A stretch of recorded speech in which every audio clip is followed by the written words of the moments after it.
In a world where ancient traditions intertwine with modern science, questions arise that can overturn established perceptions. Today's narrative delves into the depths of one of Christianity's most profound historical mysteries, the true resting place of Jesus of Nazareth. Prepare for a journey that will challenge everything you thought you knew about the bedrock of Western civilization and faith. The question of whether the story, so carefully passed down through generations, reiterated from church pulpits, intricately etched in shimmering stained glass, and softly whispered in bedtime prayers, is in fact only a part and not the whole truth, continues to trouble the minds of researchers. Reflections on what if the final resting place of Jesus of Nazareth, this central and foundational figure of the entire Christian world, turned out to be not as meticulously described in the gospel accounts, but something entirely different, deeply hidden, carefully disguised, and even stubbornly denied for centuries, evoke an inevitable unease. This hypothesis itself feels almost forbidden, as if uttering it aloud were to boldly trespass on sacred and inviolable ground, undermining the foundations of a faith that has shaped the worldview of billions for 2 millennia. Yet, the annals of history are rife with silences, like invisible lacuna in ancient parchments, where official records prefer to remain mute, or where words that once existed were irrevocably erased, rewritten, or quietly buried under centuries of piety and worship.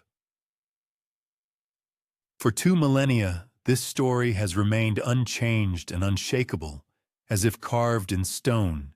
After his agonizing crucifixion, his body was laid in a temporarily borrowed tomb, the entrance of which was sealed with a rolled stone, and after only 3 days, the chamber was found completely empty. For the truly devout, this inexplicable emptiness is the unshakable foundation of their faith, a symbol of life's triumph over death, the ultimate proof of divine intervention and resurrection, offering hope for eternal life.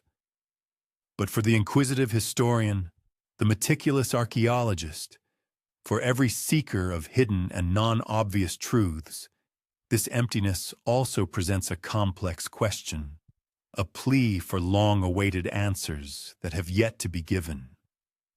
Modern research, based on the analysis of ancient texts and archaeological findings, continues to ask this question, attempting to understand not only the religious but also the historical context of events. Could it be that this emptiness was not a grand miracle, but a deep and unsolved mystery, skillfully disguised or deliberately concealed? Could it be that beneath the surface of the known narrative lay another story, fragile yet potentially destructive, and therefore strictly forbidden for widespread discussion?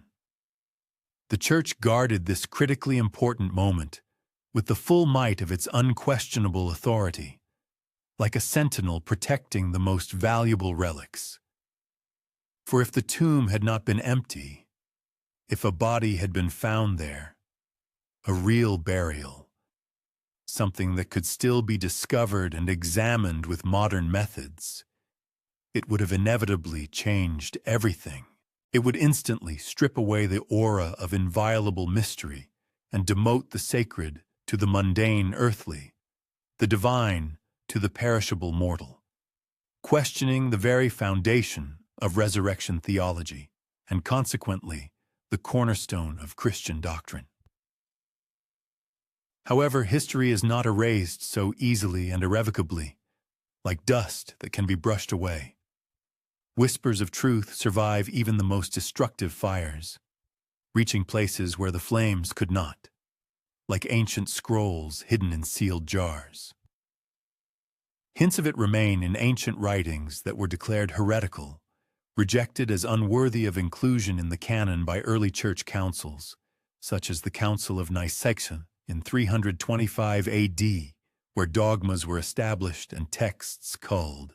And in the very lands where Jesus once walked, the earth itself holds its deep secrets, carved in stone, sealed in numerous caves, and buried under centuries of soil, awaiting discovery.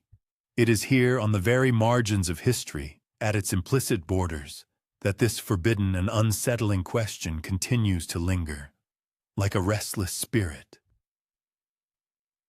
It hovers invisibly in the dim silence of ancient libraries, among yellowed pages holding forgotten knowledge, in the shifting sands of long-forgotten tombs, opened only after millennia, in the cracks forming in the foundations of mighty empires and seemingly unshakable faith.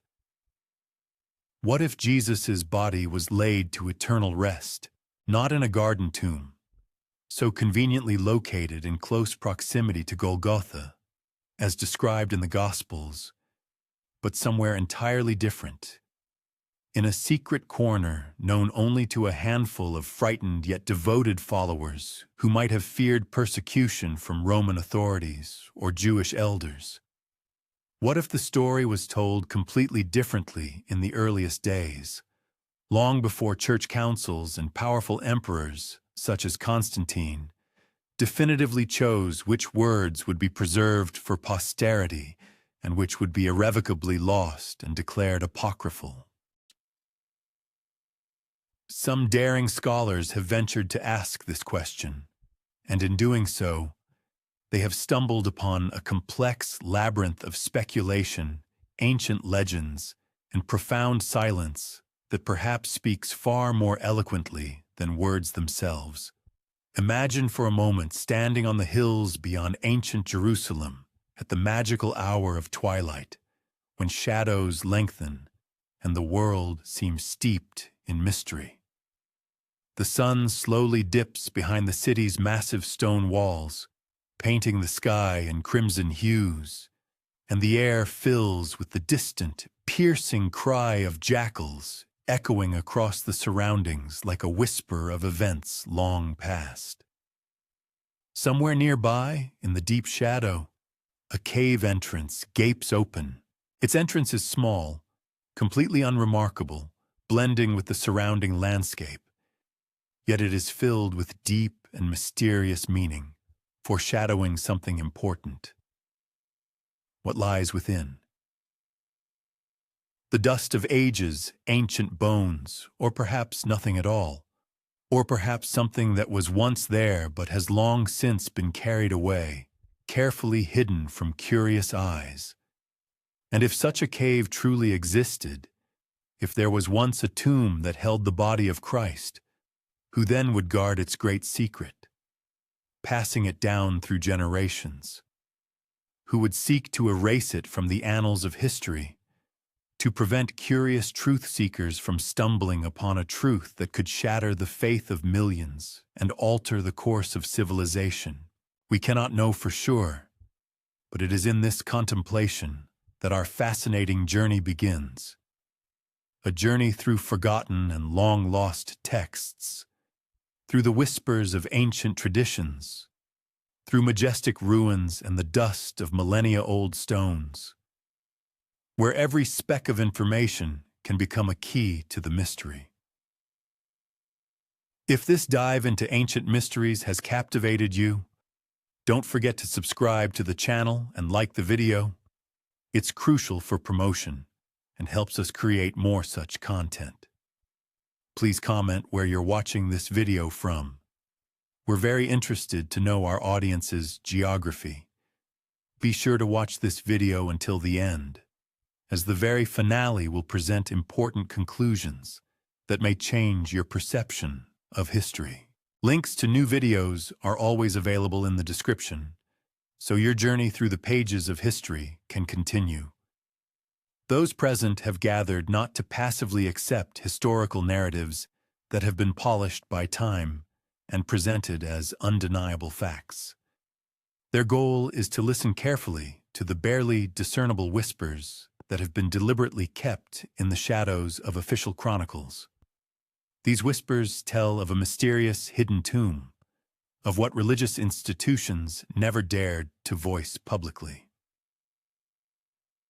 Thus, a question arises before us, both delicate and insistent. If the supposed tomb was not empty, then what is its current location? Is it possible that it still silently awaits discovery, hidden from view? Could the greatest of Christian mysteries still rest beneath layers of stone and earth, forgotten for centuries, yet not irrevocably lost? As we delve deeper into this captivating narrative, it is crucial to constantly remember this forbidden question. It should be perceived as a guiding beacon, piercing the utter darkness and pointing the way through the impenetrable shadows of the past. For the true investigation is just beginning to gain momentum. To embark on the search for this hidden tomb, one must first step onto the very land, the harsh, sun-baked soil of ancient Judea. This is a unique land, where history lies incredibly close to the surface, where every boulder seems to hold its own chronicle, and silence is often more eloquent than any spoken words. The landscape here is both rugged and unforgiving, yet it is teeming with life, thanks to countless ancient traditions and echoes of bygone eras. The hills here gently rise and fall, like muted waves, covered by dense groves of olive trees, whose ancient roots have, over centuries, intertwined into an unbreakable knot deep in the soil. The air is dry, imbued with the faint, sweet scent of figs and the sharp, tangy taste of ubiquitous dust. Shepherds still guide their flocks through these ancient valleys, repeating a timeless ritual that has not changed since the days of King David. And the wind, an unchanging witness to history, continues to carry the muffled whispers of prayers from sacred Jerusalem. However, beneath this familiar, established rhythm of daily life lies something immeasurably older, something that has been concealed with the utmost care. For the hills of Judea are literally riddled with caves, thousands upon thousands of limestone tombs carved directly into the monolithic rock. To the uninitiated observer, they appear as nothing more than dark, inconspicuous openings on the hillsides. Their entrances are often partially hidden by dense thickets of shrubs and piles of stones, making them even less noticeable. Nevertheless, each of these tombs represents a genuine gateway to the past, a silent chamber where the deceased once found their final resting place. Some of these ancient sepulchres are adorned with intricate carvings, faded symbols of fish, circles, or stars, which time has worn almost beyond recognition. Others are devoid of any identifying marks, their thresholds long forgotten, and their interiors filled with layers of dust and debris. Archaeological surveys show that the number of tombs in this region surpasses any possible count, forming a vast, silent necropolis that stretches deep beneath the hills. It is in this harsh landscape, in this land of stone and dust, that Jesus is traditionally believed to have been buried. And it is here, among these ancient rocks, that the unsolved mystery of his tomb still lingers. The canonical Gospels tell of a garden, located in close proximity to the place of crucifixion, where a brand new tomb had been hewn out of the rock, untouched and awaiting its inhabitant. However, such details seem almost too perfect, too convenient, raising certain doubts. A legitimate question arises. Could such a tomb truly have existed so close to Golgotha? Or was the narrative perhaps crafted for simplification, to guide the reader towards a specific spiritual meaning rather than strict historical accuracy? The land itself, however, offers an entirely different reading of events. Tombs in this region were by no means rare. They were literally everywhere. Wealthy families carved them deep into the limestone, providing entrances that were sealed with massive rolling stones, securely concealing the deceased within, while the poor found their final rest in shallow earthen graves. The wealthy citizens carved their legacy directly into the rock formations. Consequently, if Jesus was provided with such a resting place, it was exceptional, completely out of line with common practices, for he was a condemned man, executed as a criminal. His few followers scattered in panic and fear. Roman customs did not provide honorable tombs for such individuals. Their bodies were often left to decompose or thrown into common, unmarked graves, depriving them even of the dignity of memory. And yet, it is at this point that the historical narrative takes an unexpected turn. Some researchers persistently insist that Jesus was a figure of an entirely different magnitude, and that a small circle of his followers, gripped by despair and fear, sought to provide him with a burial that would transcend the shameful stigma of a criminal. According to this version, in the deep silence of the evening, they carried his body not to a public place, but to a carefully hidden chamber nestled among the hills. If this hypothesis were true, then where could such a hidden chamber have been located? Was it one of those countless tombs scattered across the valleys surrounding Jerusalem? Or perhaps this place was located significantly further beyond the city walls, in a secluded spot chosen more for absolute secrecy than for any convenience. The earth itself seems to hold the key to this enigma, and yet it stubbornly refuses to reveal its secret. Archaeologists have dedicated entire lives to meticulously excavating these hills, their shovels monotonously striking hard rock, and the beams of their flashlights piercing dark voids that have not seen daylight for millennia. In the course of their investigations, they have discovered numerous ossuaries, stone boxes designed to hold bones, many of which were inscribed with names, both quite ordinary and strikingly familiar. Among them were names like Joseph, Mary, and even Jesus. Each such discovery invariably gives rise to a flurry of questions, heated debates, and at times, a profound, meaningful silence. For each newly discovered tomb seems to vanish, erased either by accidental circumstances or by deliberate actions. And invariably, the earth itself, silent and unyielding, offers no exhaustive explanations. Could it be that one of these countless chambers still holds the greatest of all secrets? That among the tranquil olive groves and rugged rocky hillsides rests a sepulchre unlike any other. A tomb destined for a figure who was to change the course of world history.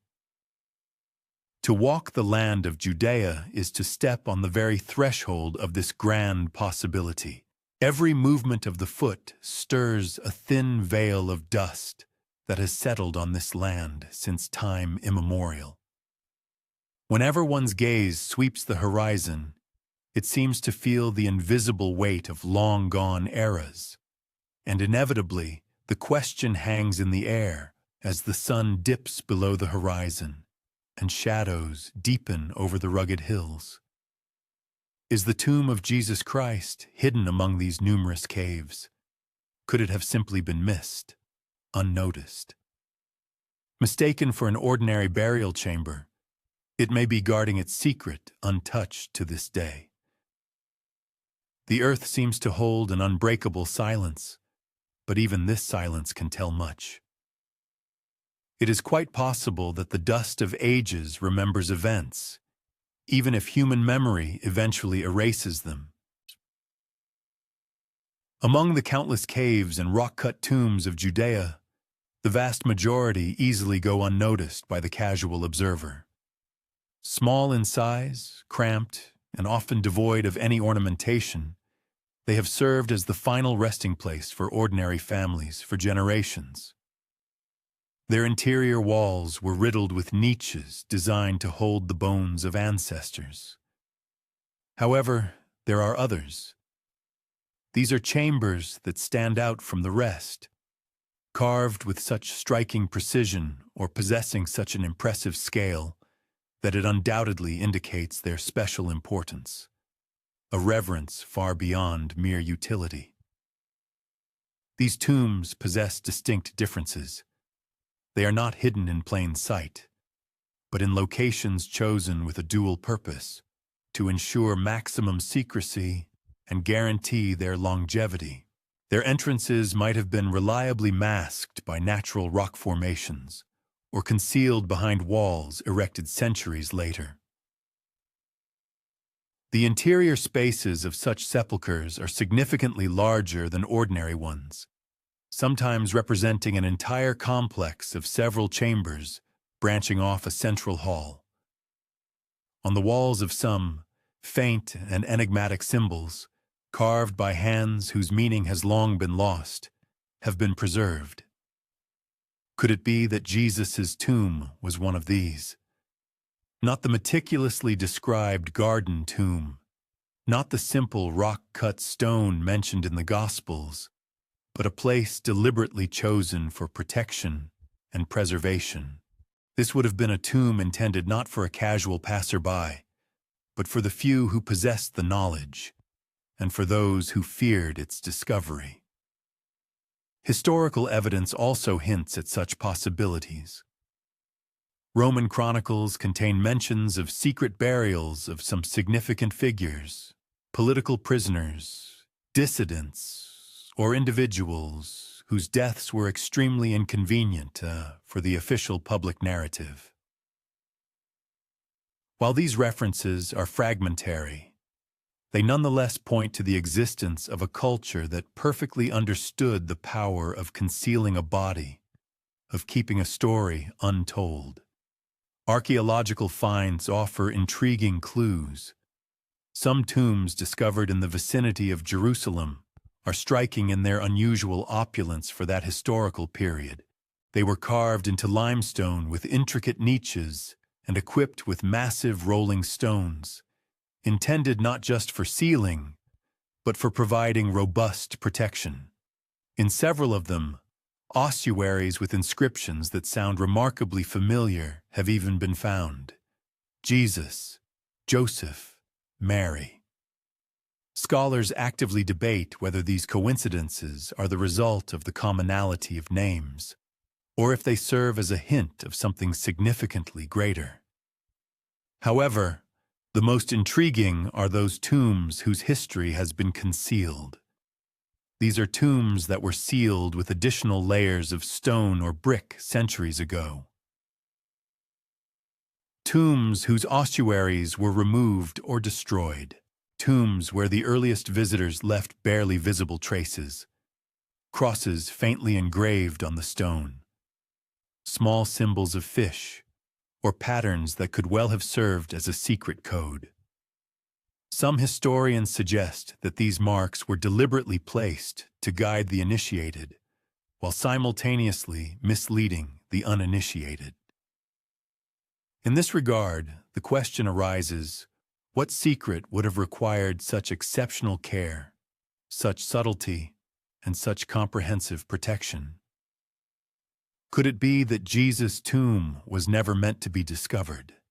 That its location was known only to a select few, perhaps even only to those who truly understood the true nature of his legacy? Some researchers believe that Mary Magdalene, or the closest disciples, might have known its hiding place, preserving this knowledge in their memory and in oral traditions, away from prying eyes and curious authorities.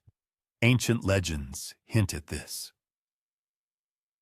Stories passed down through generations, which were later categorized as apocryphal, tell of journeys and refuges far from Jerusalem. Some of them place Mary Magdalene on a journey across the Mediterranean, where she carried sacred knowledge or perhaps even physical relics across the seas. Could these traditions have preserved the memory of a tomb that is no longer in Judea, perhaps moved, hidden, or even duplicated to ensure the protection of its contents? This idea itself seems almost impossible to prove, and yet the physical evidence cannot be entirely ignored. A tomb unlike any other would undoubtedly have attracted widespread attention. Its absence from official records suggests deliberate omission. Its distinctive features, multiple chambers, symbolic carvings, hidden niches, prompt reflection on it being the sepulchre of someone truly outstanding. In the dim light of early evening, one can imagine someone entering such a tomb.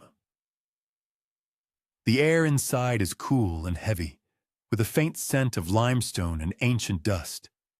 Shadows cling to the corners, and the walls seem to whisper, as if recalling the hands that once carved them. Stone benches line the perimeter, and niches once occupied by the deceased now silently await. Barely visible symbols, engraved on the walls, hint at stories the world was never meant to hear.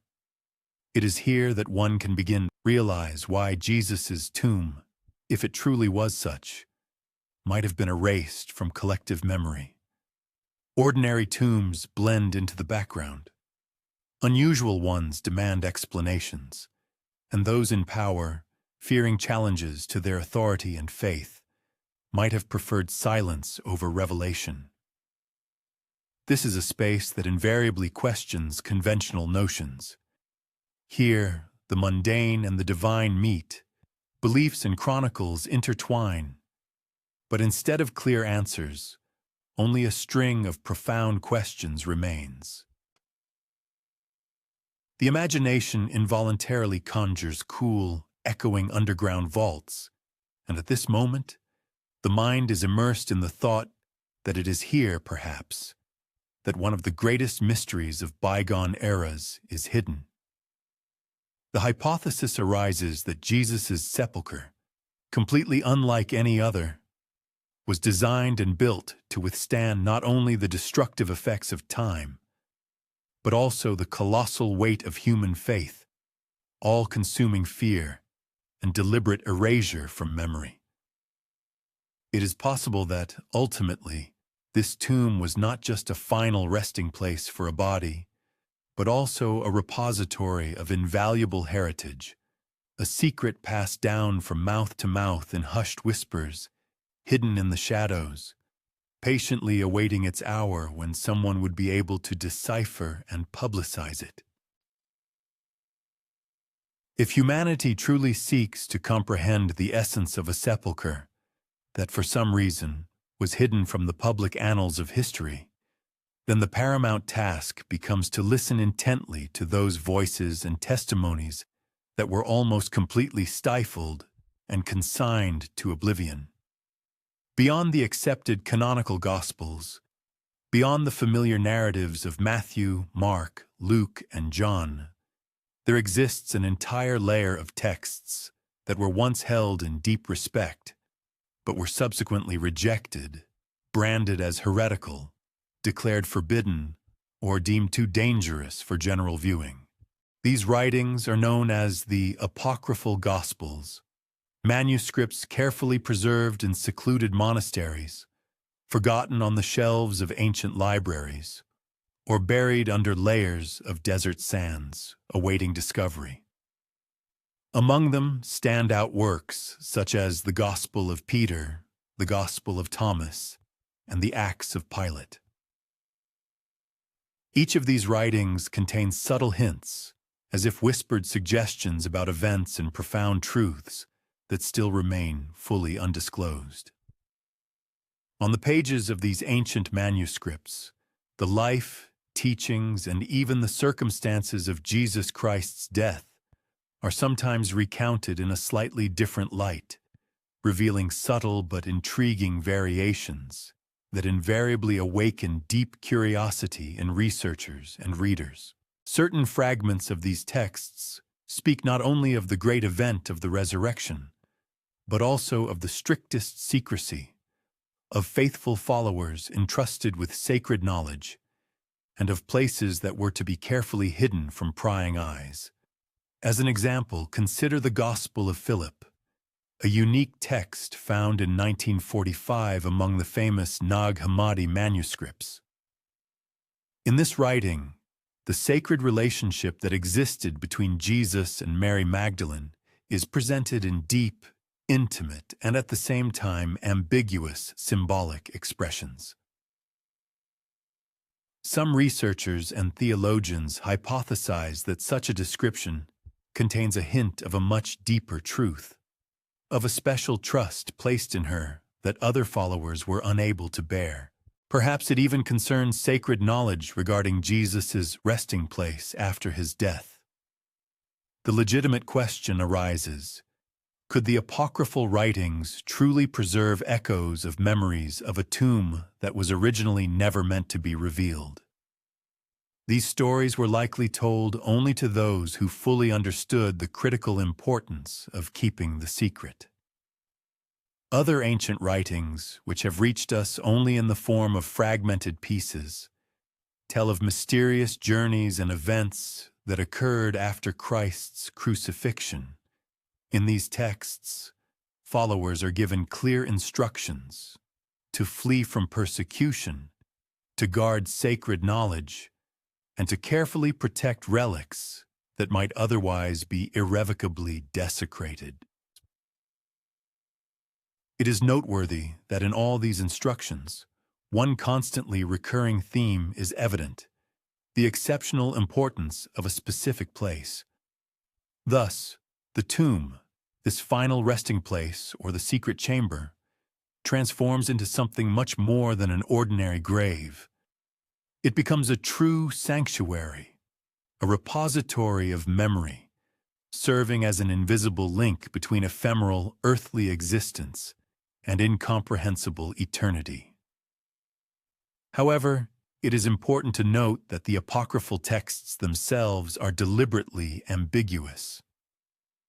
They merely offer fleeting glimpses, providing only glimmers and shadows of events that may or may not have occurred. The names of characters are often changed, geographical locations obscured, and metaphors layered one upon another, complicating direct interpretation. It seems that the authors of these ancient manuscripts themselves were well aware of the potential danger of full and open revelation. They carefully encoded their sacred knowledge in a language and symbolism that could withstand the test of time and censorship, yet effectively resist any unauthorized intrusion or direct interpretation. A profound question arises: could these writings, so long rejected and forgotten by orthodox religious authorities, actually contain the keys to the location of the hidden tomb? Indeed, some modern researchers hold precisely this view. They point to repeated mentions of garden tombs, the existence of secret burial places, and devoted guardians whose mission was to protect sacred remains. Certain fragments of these ancient texts suggest that the body was not merely preserved, but also carefully guarded from curious and unwelcome eyes. Perhaps it was even moved from its original resting place to completely eliminate the possibility of its discovery. One need only imagine the first followers of Jesus, scattered and gripped by fear, yet clinging tightly to the sacred knowledge they possessed. They were well aware that the influential political and religious authorities of that historical period showed not the slightest interest in preserving their memories and testimonies. For them, the tomb represented something far more than a simple structure of stone and earth. It was a silent message, a mute but weighty testimony to a history that under no circumstances could be allowed to fall into oblivion. And yet, After many centuries, the official church began to codify its doctrine, carefully selecting some texts and resolutely rejecting others. Everything deemed potentially dangerous, too human, raising too many questions, or too explicit in its statements, was methodically hidden from the general public. A significant portion of apocryphal writings was either consigned to flames or carefully locked away in inaccessible repositories. Thus, the barely perceptible whisper about the existence of a hidden tomb survived only in scattered fragments, in subtle hints that an inquisitive and curious mind is still capable of finding and tracing if it is willing to show due attention and concentration. Some scholars suggest that the deliberate suppression of these texts was motivated not only by a desire for theological correctness and doctrinal unification, it was also closely intertwined with a desire for complete control over the historical narrative. By rigidly controlling which stories could be publicly told and disseminated, those in power shaped collective memory, influenced faith, and defined standards of piety.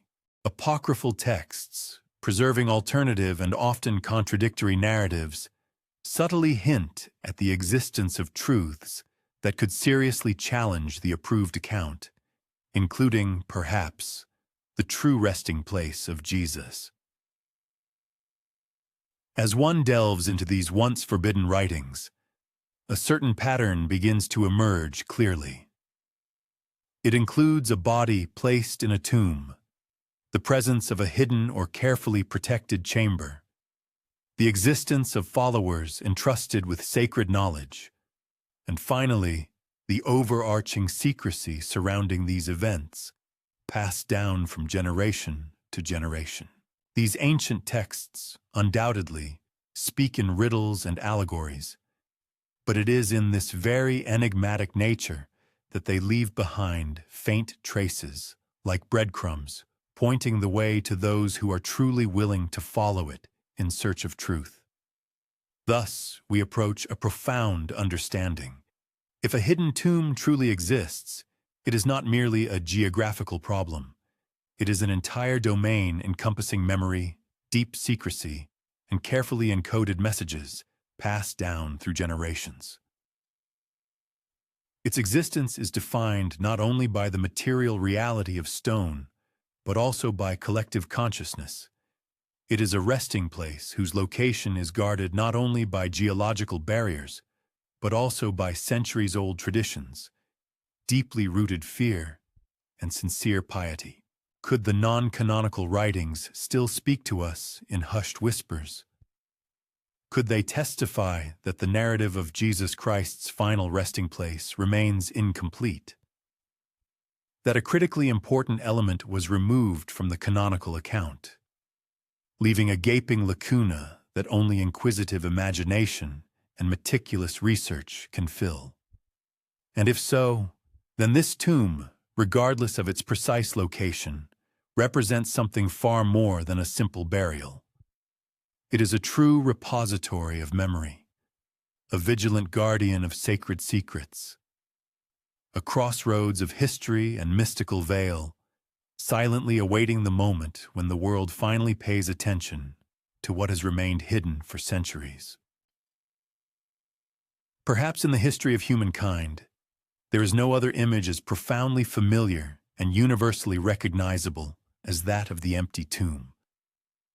The stone rolled aside, the carefully left linen burial cloths, the vacated burial chamber. This motif was invariably reproduced in temple architecture, in painters' canvases, and in countless narratives across the centuries. For those who profess faith, this image serves as the cornerstone of their beliefs, a true miracle proclaiming the triumph of life over death. However, for the inquisitive historian, for one who tirelessly seeks the hidden facets of truth, this very obvious emptiness transforms into a poignant question, an intriguing riddle, a barely perceptible whisper that hints at the possibility that the true story may differ significantly from the accepted version. The canonical Gospels unanimously affirm that on the third day after the crucifixion, the tomb was found completely empty. They speak of angelic appearances, of the stone being rolled away, and of the profound reverence that gripped the disciples.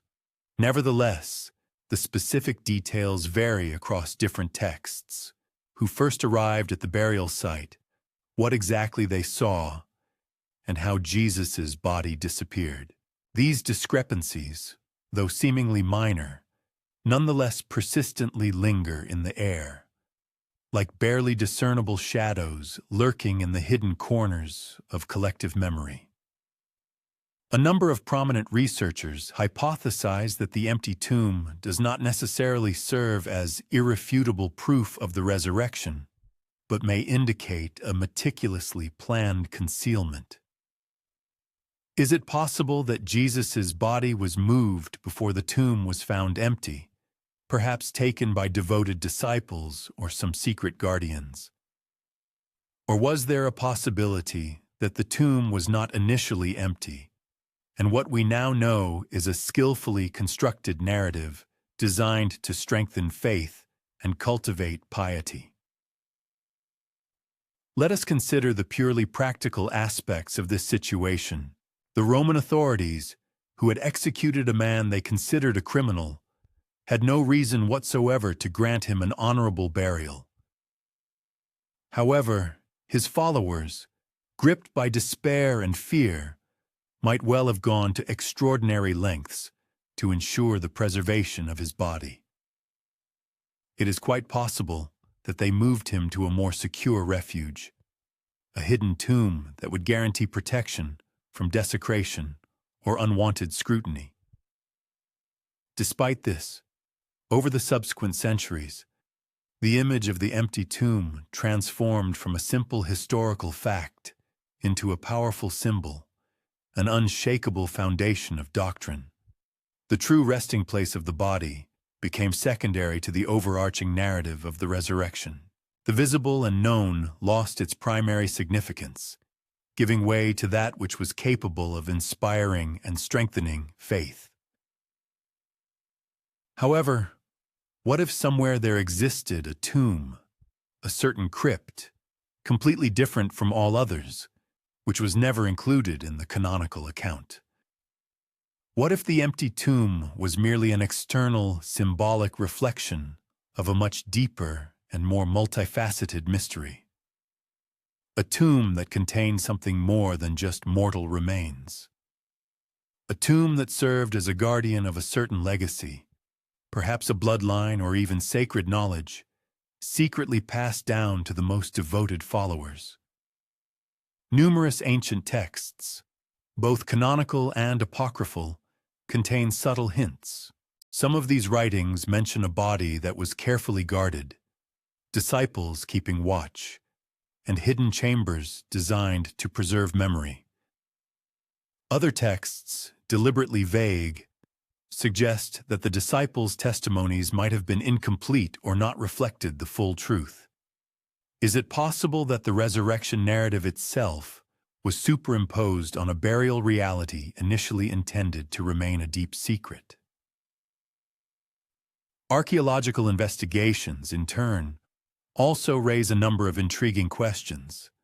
In the vicinity of Jerusalem, numerous tombs with inscriptions hinting at family ties have been found.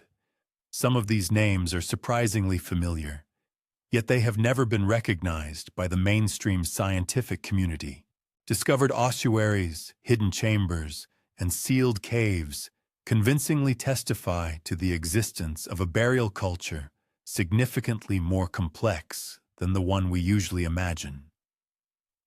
And in this tangled web of stone and ancient dust, could the tomb of Jesus have rested, concealed by layers of history, deeply rooted fear, and reverent piety? The enigma is only compounded when the so-called human factor enters the researcher's field of vision. The few who possessed genuine knowledge, who witnessed the crucifixion and subsequent burial, undoubtedly faced serious threats from both political figures and religious authorities. Any information about the tomb's location, about the final resting place, would have posed a mortal danger to them. Silence would have been the only path to survival, and the strictest secrecy, an integral form of protection. Could it be that the empty tomb, as we know it today, represents not the full story, but merely a carefully crafted version, created to preserve both religious faith and personal safety? Traditions that emerged in later centuries hint that the tomb, or perhaps a whole complex of tombs, might have moved with devoted believers, secretly transported across various regions, hidden from those who might desecrate it or completely destroy it. Some sources even whisper that fragments of Jesus' remains were hidden in places significantly distant from Jerusalem, carefully preserved by secret societies who understood their true value not in material gold, but in unshakable memory and spiritual heritage. Thus, the seeming emptiness of the crypt ceases to be a final conclusion, transforming into a deep and intriguing question. It is not merely an absence, but rather a space that actively calls for deep reflection, stirs the imagination, and stimulates thorough investigation. It is here, in this mysterious realm, that the paths of history, religious faith, and the strictest secrecy converge, leaving the observer facing a striking paradox. We are presented with a tomb that perhaps once existed in reality, but for some reason remains invisible to recorded history. And conversely, there is a story that, though widely known, may well be incomplete, holding unarticulated chapters within it. This emptiness, instead of revealing everything, potentially conceals far more than it demonstrates at first glance. Is it possible that the crypt, traditionally perceived as a powerful symbol of resurrection and new life, simultaneously acts as an emblem of concealment, a carefully guarded secret? That its inexplicable emptiness was not merely a miraculous event, but the result of a deliberately maintained secret, a silent pointer to a truth that had long been forgotten by the world, yet carefully preserved by those who dared to remember it. As one delves into contemplating this profound enigma, the crypt transforms from a simple combination of stone and linen. It becomes a symbolic door, a threshold into a world of questions that stretch across centuries, into a narrative that will probably never be fully told. And yet, in the silence of the night, in the depths of imagination, awakened by the faint whispers of countless possibilities, one can almost physically feel the invisible presence of this hidden tomb, patiently awaiting its hour in silence, beneath layers of dust, stone, and deep shadow. Thus, the phenomenon of the empty crypt appears before us as a dual phenomenon, capable of being both an illuminating revelation and a profound concealment. It serves as a powerful reminder that historical narrative is never linear or simple, and that even the most familiar and seemingly exhaustive accounts can hold depths whose understanding is only beginning to penetrate our consciousness. In order to even approach an understanding of the likelihood of this hidden tomb's existence, it is inevitably necessary to turn to those who, at that time, wielded undivided power over this land. We are speaking of the Romans, a mighty force whose rule entirely shaped destinies, dictating the conditions of life and death throughout Judea. Their official records, unfortunately, are extremely sparse and fragmented, often remaining completely silent regarding those minute details that might be of greatest interest to us. However, despite this veil, even through the dense fabric of bureaucratic documents and dry military reports, faint echoes reach us. These are hints of burials, mentions of prisoners, information about measures taken to prevent possible popular unrest and disturbances. And perhaps, among these echoes, a quiet whisper even slips through about a body that, for some reason, was not where it was initially expected to be found. Roman historians and administrative documents typically describe executions in very detached, almost clinical terms. They meticulously record crucifixions, various punishments, and the subsequent disposal of bodies, rarely deeming the condemned worthy of an honorable burial. Nevertheless, among this dry chronicle, several very unusual mentions stand out, attracting particular attention. Such prominent chroniclers as Tacitus, Josephus, and other ancient authors, in their works, subtly hint at a complex of measures undertaken to prevent the bodies of the executed from being taken by their followers.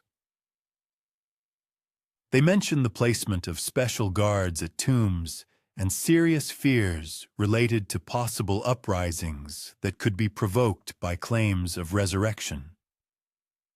Could these seemingly pragmatic measures have inadvertently served to preserve a profound secret, a burial that, while under the close scrutiny of authorities, was paradoxically protected in plain sight? Roman authorities, known for their meticulous record-keeping, were at the same time exceptionally pragmatic in their actions. Their primary goal was to suppress any dissent and prevent political prisoners from becoming a source of inspiration for uprisings. From their perspective, a tomb was not merely a humble final resting place. It could represent a potentially dangerous object, serving as a possible gathering place for followers who might misinterpret its meaning or use it for their own purposes, thereby posing a threat to public order. Some modern scholars hypothesize that Roman authorities, deeply concerned about the growing fervor and unrest associated with the figure of Jesus, might have deliberately permitted or even facilitated the movement or concealment of the burial site, provided it did not lead to mass disturbances. It is quite possible that the narrative of the empty tomb was partly a result of pragmatic necessity, designed to calm the public and prevent further unrest, while the true location remained securely hidden, either by the devoted disciples themselves or by discreet guardians acting in secret. Administrative records, though concise, nevertheless contain very intriguing conjectures. Josephus, for example, mentions bodies placed in tombs, as well as the authorities' fears, who were deeply concerned about possible public reaction. Tacitus, in turn, notes the presence of guards and describes the careful measures taken with regard to those individuals considered potentially dangerous. These seemingly insignificant details, when viewed through the prism of the strictest secrecy and the desire for survival, suggest that there might have been something far more complex and multifaceted in the history of the burial than just one widely known tomb. And yet, the Romans themselves left only indirect hints. Their records, famed for their meticulousness, completely omit the names of secondary resting places, any evidence of bodies being moved by followers, or the existence of any hidden chambers. Ultimately, only subtle traces remain, distant echoes of fear, a vague shadow of unease, all pointing to the suggestion that someone, perhaps, was actively protecting a profound secret, even at a time when the powerful empire was striving with all its might to establish and maintain its order. Imagine this scenario. Roman soldiers stand guard at the entrance to a tomb. their gazes full of wariness, fearing not only possible theft, but also suspiciously scrutinizing every passerby. They are unsure whether the silence of the night conceals devoted followers harboring the intention of preserving something unimaginably precious. Thus, the tomb itself transforms into a kind of stage where a dramatic fusion of history, profound secrecy, and sincere piety unfolds. Every stone, every seal, every vigilant guard, all become an integral part of a story that, though never fully told, nonetheless never remains entirely hidden.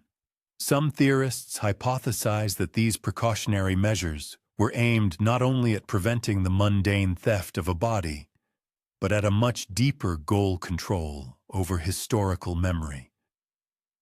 The Romans undoubtedly understood the immense power of narrative, even if they did not fully grasp its profound spiritual implications.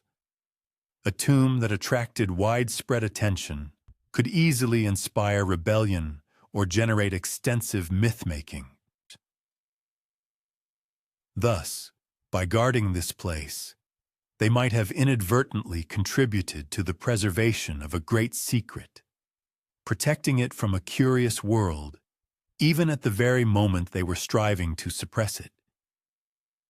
Even more intriguing is the possibility that the Roman authorities themselves might not have possessed complete information about the true state of affairs.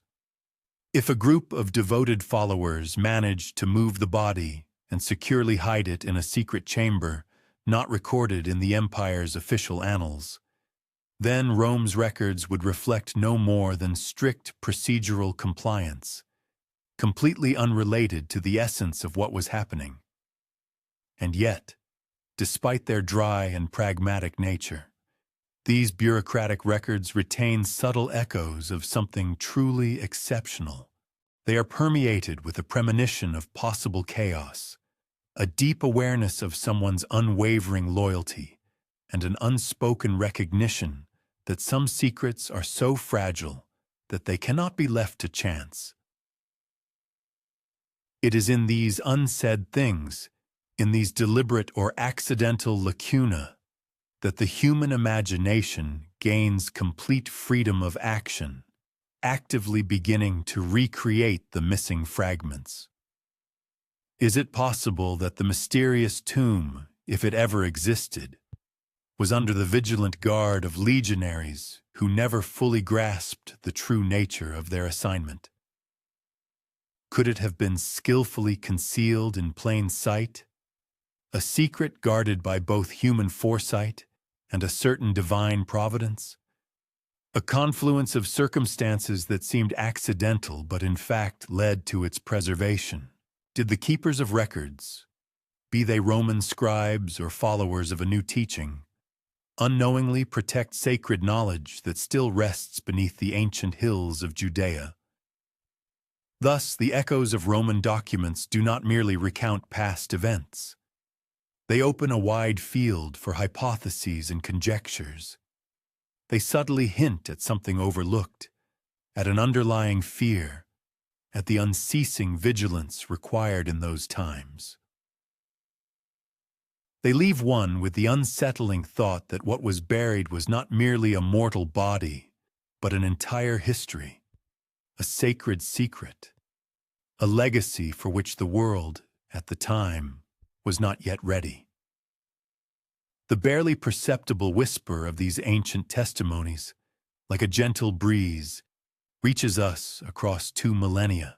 It invites contemplation, imagination, and careful consideration of the possibility that beneath the stones of Judea, in hidden chambers guarded by soldiers whose names we will probably never know, something fundamental is concealed.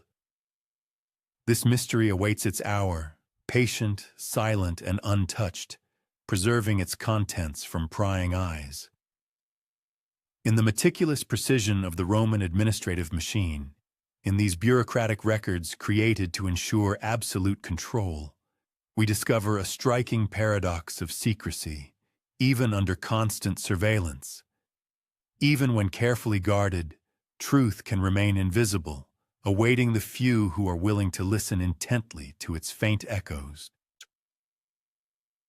Some sacred truths whisper not through silent stone or the ancient dust of ages, but through the thin, fragile thread of blood, passed down from generation to generation in the deepest secrecy.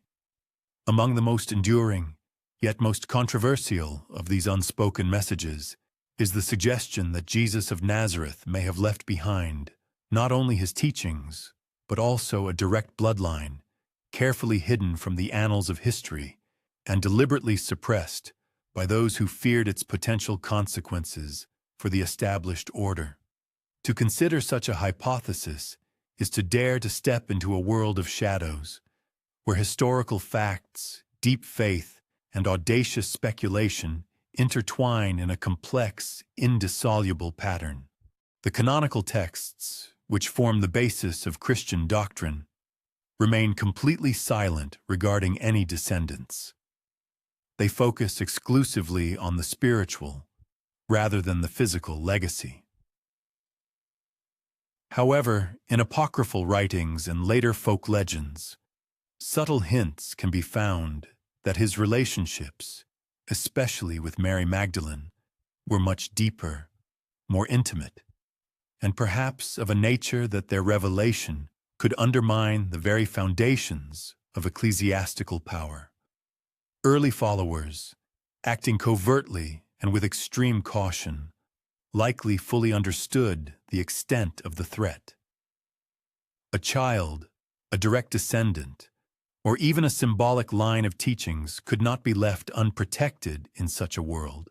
In an era dominated by Roman law and strict religious oversight, such a legacy required careful guardianship, quietly passed from hand to hand, remaining invisible to those who would seek to destroy it. Some theorists suggest that the Church, once it gained significant power, deliberately sought to consolidate its control over the historical narrative. By codifying Scripture, excluding certain texts, and deliberately suppressing others, it could ensure that only one single story would prevail, one that left no room for earthly heirs or secret bloodlines. Any hint of such a bloodline would have been considered extremely dangerous, posing a direct threat to nascent orthodoxy and challenging centuries of spiritual authority. The apocryphal Gospels again offer shadows of possibilities, lifting the veil on alternative interpretations. They emphasize the special closeness between Jesus and Mary Magdalene, describe secret teachings entrusted to her, and mention journeys during which knowledge and, perhaps, something more tangible was moved to safety. Could these stories have served as a cover for concealing a physical legacy? Perhaps it was a child, or descendants, protected from the world's hostility. Legends and later assertions only amplify this whisper. Tales of families in southern France, in regions near Rennes-le-Château, or in remote Mediterranean towns, suggest the movement of sacred bloodlines far beyond Judea. Some of these stories are closely intertwined with the activities of the Templars, who are credited with discovering relics and records indicating the existence of a secret inheritance. Although the available evidence is fragmentary and actively debated, the very repetition of these motifs and themes over a long period and in various geographical areas is striking. To follow the trail of a suppressed bloodline means to confront not only the flight of imagination, but also the real possibility of its existence. It is not enough to simply look for direct documents. One must meticulously trace patterns, subtle connections, and symbols that may serve as indicators of a certain continuity. A continuity that has been carefully and thoroughly hidden from prying eyes. Symbols carved into the stone of ancient tombs, coded messages encrypted in old manuscripts, or even the specific arrangement of relics in temples. All this could have served as markers for the few who understood the true stakes and risks associated with this concealment. Imagine a hidden chamber, a tomb concealed within another tomb, where a bloodline is quietly preserved, not celebrated publicly, not proclaimed aloud, but carefully guarded. Perhaps a descendant grows up far from Jerusalem, completely unaware of their true origins, yet carrying an unbreakable connection to the man whose life forever changed the course of history. And perhaps only a small handful of guardians know the truth, passing it down in whispers from generation to generation through the centuries. This idea evokes deep disquiet, as it challenges our established notions of history and faith. It compels us to imagine a world where the sacred is intertwined not only spiritually, but also biologically, with flesh and blood. It suggests that the history we know, the history of faith, resurrection, and piety, may conceal an additional narrative, carefully hidden, diligently protected, and deliberately consigned to oblivion. However, despite the passage of time through the centuries, across numerous lands and ancient manuscripts, the relentless whisper continues to sound. The idea of a bloodline's existence stubbornly persists. Though never openly spoken of and nowhere officially documented, it cannot be entirely eradicated. In the depths of every hidden sepulchre, in every fragment of apocryphal text, in every ancient legend recounting invisible journeys, there is a subtle hint, a barely perceptible shadow of something that was deliberately withheld from prying eyes. Could the tomb itself, skillfully hidden among the low hills and numerous caves of Judea, have been an integral part of this complex system of protection?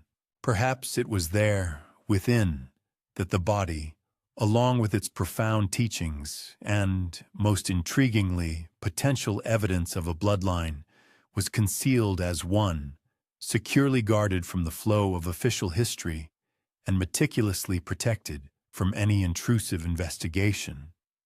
And if so, could it be that the suppression of this potential bloodline was of no less, and perhaps even of equal importance to early authorities, than the preservation of religious doctrine itself?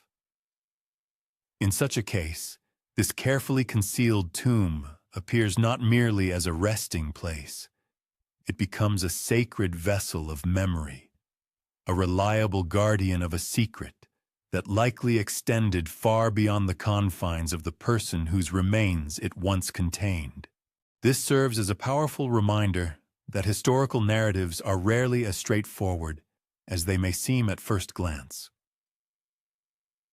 Stories of faith are often also narratives of survival, and some truths are preserved not in plain sight, but in semi-darkness, in barely audible whispers, through meticulous and deliberate concealment.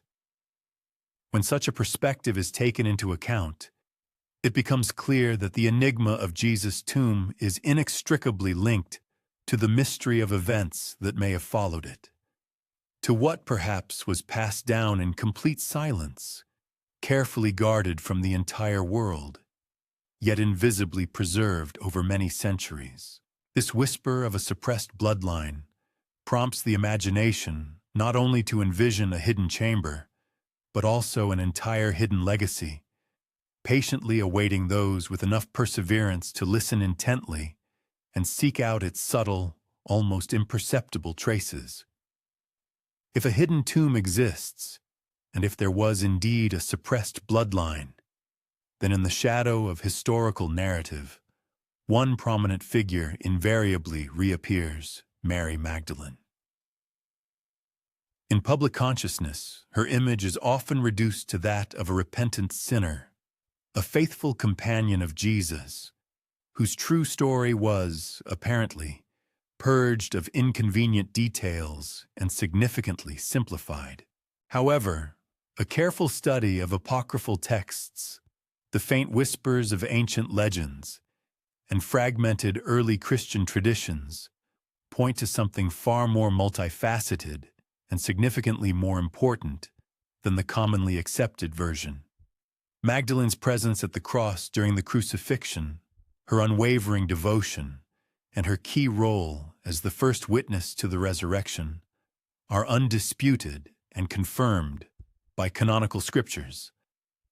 But in the so-called forbidden writings, her significance substantially increases and acquires new dimensions. She is entrusted with sacred knowledge, given a mission of preservation, and described as the guardian of sacred mysteries. Mysteries that, according to some researchers, may have included information about Jesus' true final resting place. Consider, for example, the Gospel of Philip, where she is mentioned as Jesus' constant companion. The very wording of this text seems deliberately chosen, imbued with intimacy and an almost subversive ambiguity. Some researchers interpret this as evidence of a deep spiritual closeness. Others hypothesize that it may be a hint of a more tangible connection, potentially including the birth of a child, the continuation of a bloodline, or knowledge of a burial place that remained unknown to the general public. Numerous legends, spread throughout Europe, continue to whisper of her mysterious travels undertaken after the tragic crucifixion. Some traditions claim that she found refuge in southern Gaul, carrying with her not only precious relics, but also invaluable memories of the man she followed with such boundless devotion. Other hypotheses suggest that her path led across the entire Mediterranean, where she tirelessly ensured that sacred knowledge and, perhaps, even material heritage remained securely hidden from the eyes of authorities who might seek to completely destroy them. In these captivating tales, Magdalene appears as both a reliable guardian and a mysterious messenger, a shadowy figure whose presence, like an invisible thread, links the tomb to the most distant corners of the world. Her invisible shadow stretches across centuries, touching the Templars, Cathars, and numerous secret societies who, according to widespread rumors, guarded ancient relics and sacred documents for centuries. Certain medieval chronicles contain hints that these groups revered Mary Magdalene not only for her profound spiritual significance, but also for her direct connection to a truth that was deliberately erased from official historical narrative. Could she, this woman, have been the true guardian of the tomb, the reliable protector of a bloodline, the silent witness to a secret that could shake the foundations of entire empires? It is noteworthy that archaeological finds and ancient legends sometimes intersect in the most surprising and unexpected ways. Places in southern France, for example, the famous Rennes-le-Château, are firmly associated with traditions of hidden treasures, mysterious parchments, and very strange, mysterious symbols. Although scholars still fiercely debate their authenticity, the striking consistency of these legends points to the existence of a memory far older than the cities themselves, to a shadow of history that likely crossed the Mediterranean with those fleeing persecution. And in these narratives, Mary Magdalene is always invisibly present, a figure who moves silently, with deep meaning and purpose, guarding something unimaginably important. Imagine her image at dusk as she travels under the cover of approaching darkness, carrying what others dared not even touch. Imagine her on the hills of Judea, frozen at the entrance to a tomb where her teacher's body, carefully wrapped, was secretly placed. Imagine her carrying sacred knowledge of a bloodline or precious relics, entrusted only to her, with the awareness that official history might never record her unparalleled courage. This invisible shadow represents more than just a romantic legend. It is a powerful symbol of secrecy, selfless devotion, and the sacrifices people are willing to make to preserve what they hold sacred. Magdalene's shadow is inextricably intertwined with the mystery of the tomb itself, suggesting that even if stone and dust remain silent, human memory and deliberate actions played a decisive role in preserving the past. Her story inevitably raises a difficult question. What truths were lost to humanity simply because those who held them chose to remain in the shadows? What evidence of a hidden tomb, a carefully preserved bloodline, sacred knowledge, could have traveled with her across lands and centuries, patiently awaiting its rediscovery? As we delve into her unseen trace, following it through myths and half-forgotten traditions, a certain enduring pattern gradually emerges.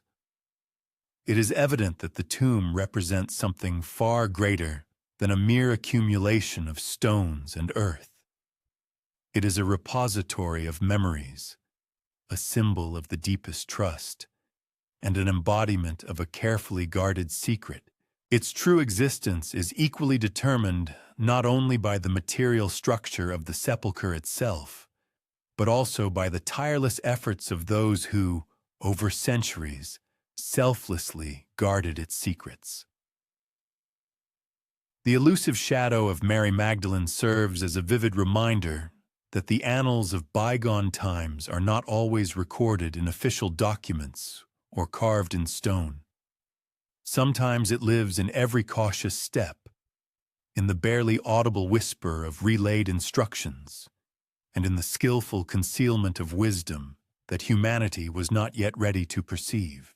Her significant presence, balancing on the edge of historical veracity and mythological legend, convincingly points to a potential interrelationship between the carefully hidden tomb, the suppressed bloodline, and the unsolved mysteries of bygone eras.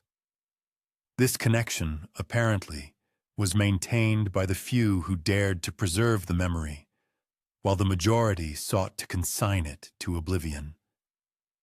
Thus, in the silent twilight of the night, we are left to imagine her unceasing vigilance, remarkable courage, and the great secret she carefully guarded. It is in this context that we begin to realize that the profound enigma of Jesus' tomb is inextricably linked to the invisible shadow of Mary Magdalene, the faithful protector, the key witness, and the silent guardian of those fundamental truths that humanity may never fully comprehend or accept. While Jesus' first adherents diligently sought to preserve his legacy and memory, another emerging power was simultaneously gaining strength: the nascent ecclesiastical institution. In its early days, the Church was extremely vulnerable, subject to internal disagreements, external persecutions, and doctrinal contradictions that could undermine its foundations. Its influential leaders were well aware that any historical record, once fragmented or questioned, could irrevocably undermine the very essence of faith. Consequently, the tomb, the teachings, and the hidden legacies, all these elements transformed into objects of meticulous control, generating deep fear and requiring constant vigilance from church hierarchs. This fear experienced by the Church was by no means abstract or fabricated. Numerous councils were held where fateful decisions were made, which gospels would be elevated to the rank of sacred scriptures, which texts would be deemed dangerous to doctrine, and which historical memories would be allowed to shape the worldview of the flock. During these intense debates, entire historical narratives were rejected, systematically rewritten, or completely suppressed.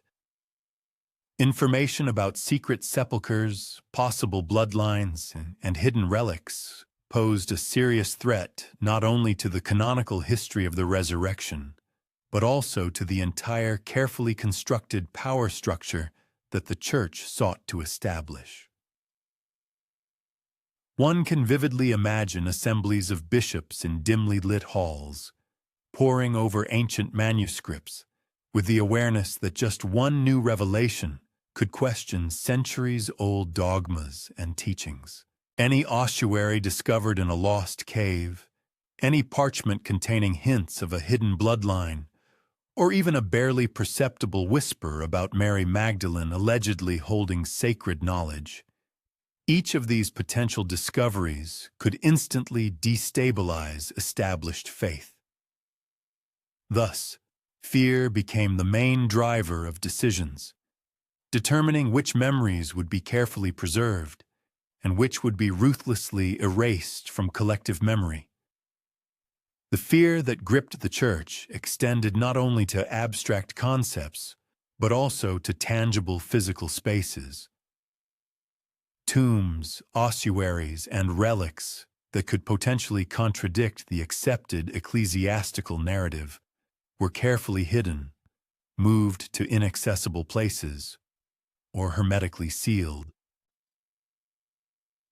The majestic walls of cathedrals, the dark crypts beneath monasteries, and even secret chambers in the heart of Rome transformed into unique repositories, designed for total control over historical memory. What was allowed to be seen and what was allowed to be taught to the faithful was meticulously selected and regulated, leaving the masses unaware of the truths that lay beneath layers of stone and earth. This fear was driven not only by a thirst for power, but also by a deep desire to shape the historical narrative, to ensure that faith remained coherent, convincing, and absolutely unquestionable for all its followers.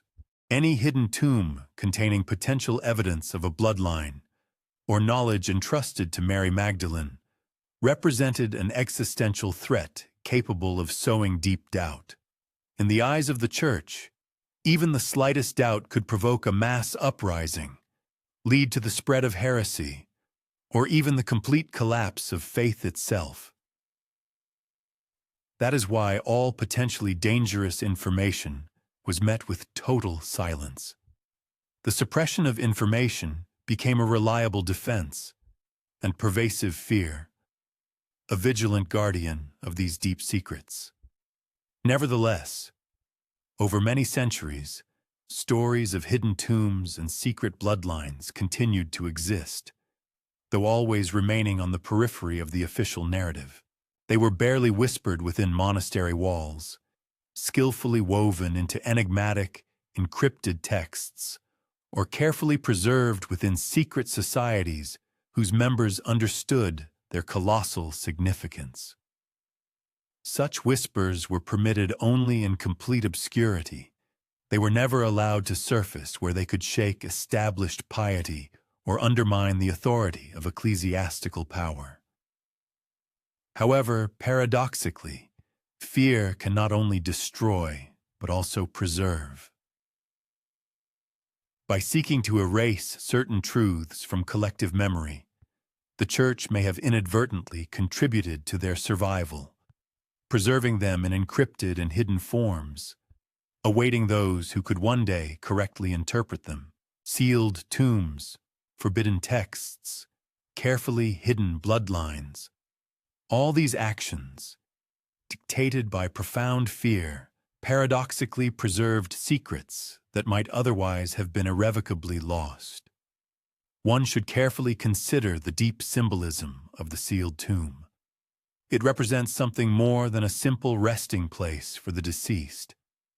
It is an unambiguous warning, an insurmountable barrier, and a clear statement of total control. For the truly faithful, it signifies inviolable sanctity and holds a divine mystery. However, for inquisitive minds, it inevitably generates many questions. What exactly is being so carefully guarded? What truths are hidden beneath layers of stone and ancient dust? Truths that the world is not yet ready to perceive.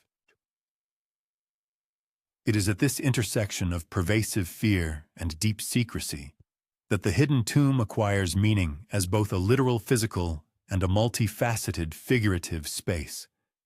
It is simultaneously a place of eternal rest, skillful concealment, and a source of unspoken but palpable power. Its invisible yet palpable presence challenges accepted narratives, insistently reminding us that the stories that reach us are often shaped by powerful forces lying far beyond mere stones. The fear that the Church experienced also extended to anyone who might dare to search for this tomb. Pilgrimages were strictly regulated, access to certain places was severely restricted, and all knowledge was under total control. Anyone claiming to understand hidden chambers or possessing information about bloodlines risked not only condemnation, but far more severe consequences. Thus, history itself became a powerful weapon of silence. However, even pervasive fear could not completely erase the subtle whispers, audible even in the deepest shadows. Fragments of ancient truths have still survived, carefully hidden manuscripts, legends passed down by word of mouth in hushed tones, and symbols subtly carved into the walls of tombs and in secluded monasteries. The evidence that has reached us suggests that while all-consuming fear suppressed truth, it nonetheless could not completely erase memories. And so we find ourselves facing an insoluble contradiction. The very institutions whose purpose was to solely manage the historical narrative paradoxically guaranteed its continued existence, albeit in a veiled form. The fear of ecclesiastical structures contributed to the preservation of the tomb's mystery. The concealment of genealogical ties and sacred knowledge entrusted to Mary Magdalene, even during a period when the Church sought to maintain the faith of millions. Today, reflecting on this complex dynamic between anxiety and preservation, between authority and sacred intimacy, we begin to understand more deeply why Jesus' tomb might have remained hidden. It is concealed not only by physical barriers, stone and earth, but also by centuries of wariness, vigilant guardianship born of deep apprehension, and the enduring power of those who understood the true cost and consequences of such a revelation. Its existence is rooted in memory, in fear and in silence as deeply as it is in physical stone. And in this silent preservation lies a mystery, awaiting its hour, patient and untouched, inviting us to listen to what history has quietly preserved beneath layers of fear and piety. If the Church's fear determined the course of the tomb's history, then the silence of Nazareth itself adds an additional, even more mysterious aspect to the overall tapestry of the secret. The town where Jesus spent his youth is strikingly silent in the annals of history. Its streets and dwellings are almost unmentioned in surviving contemporary accounts. It is not the abundance of written testimonies that is surprising, but rather their almost complete absence. Nazareth, which played such a central role in the formation of the personality, whose teachings would later inspire a great world religion, leaves behind only barely perceptible whispers, ephemeral shadows, and the faintest echoes of past memory. Archaeologists excavating in Nazareth have found only modest dwellings, small stone structures, and numerous traces of everyday agricultural life. However, written sources from that historical period are extremely scarce, and the chronicle of this settlement is largely reconstructed from fragments of oral traditions and scattered material artifacts. There is a complete absence of any mention of a family sepulchre, no detailed descriptions of burial rites specific to Jesus' family, and not a single piece of evidence has survived that directly links this town to events that occurred after the crucifixion. A number of researchers hypothesize that this silence is deliberate, a settlement potentially holding the keys to Jesus' early life, his family connections, or even the origins of a hidden bloodline, invariably remains strikingly overlooked. Is it possible that information about his final resting place or the preservation of his spiritual legacy was not originally intended to remain in Nazareth and was prudently moved to another, safer location? The very absence of written sources itself becomes a kind of protective mechanism, an invisible veil of secrecy that is paradoxically maintained in plain sight. Ancient traditions contain hints of movements from Nazareth to other lands, perhaps within Galilee or even beyond the borders of Judea. Key figures such as Mary Magdalene, Joseph of Arimathea, and their associates might well have carried sacred knowledge or even the physical remains out of the town, thereby ensuring that the traces of this history would not be easily discovered or compromised. The silence of Nazareth itself serves as an important key to the puzzle, suggesting that the place of birth and upbringing was never intended for final concealment. Let us turn our attention to the landscape surrounding the town. The rolling hills, secluded valleys, and numerous rocky caves could easily have served as a reliable refuge for a sacred secret.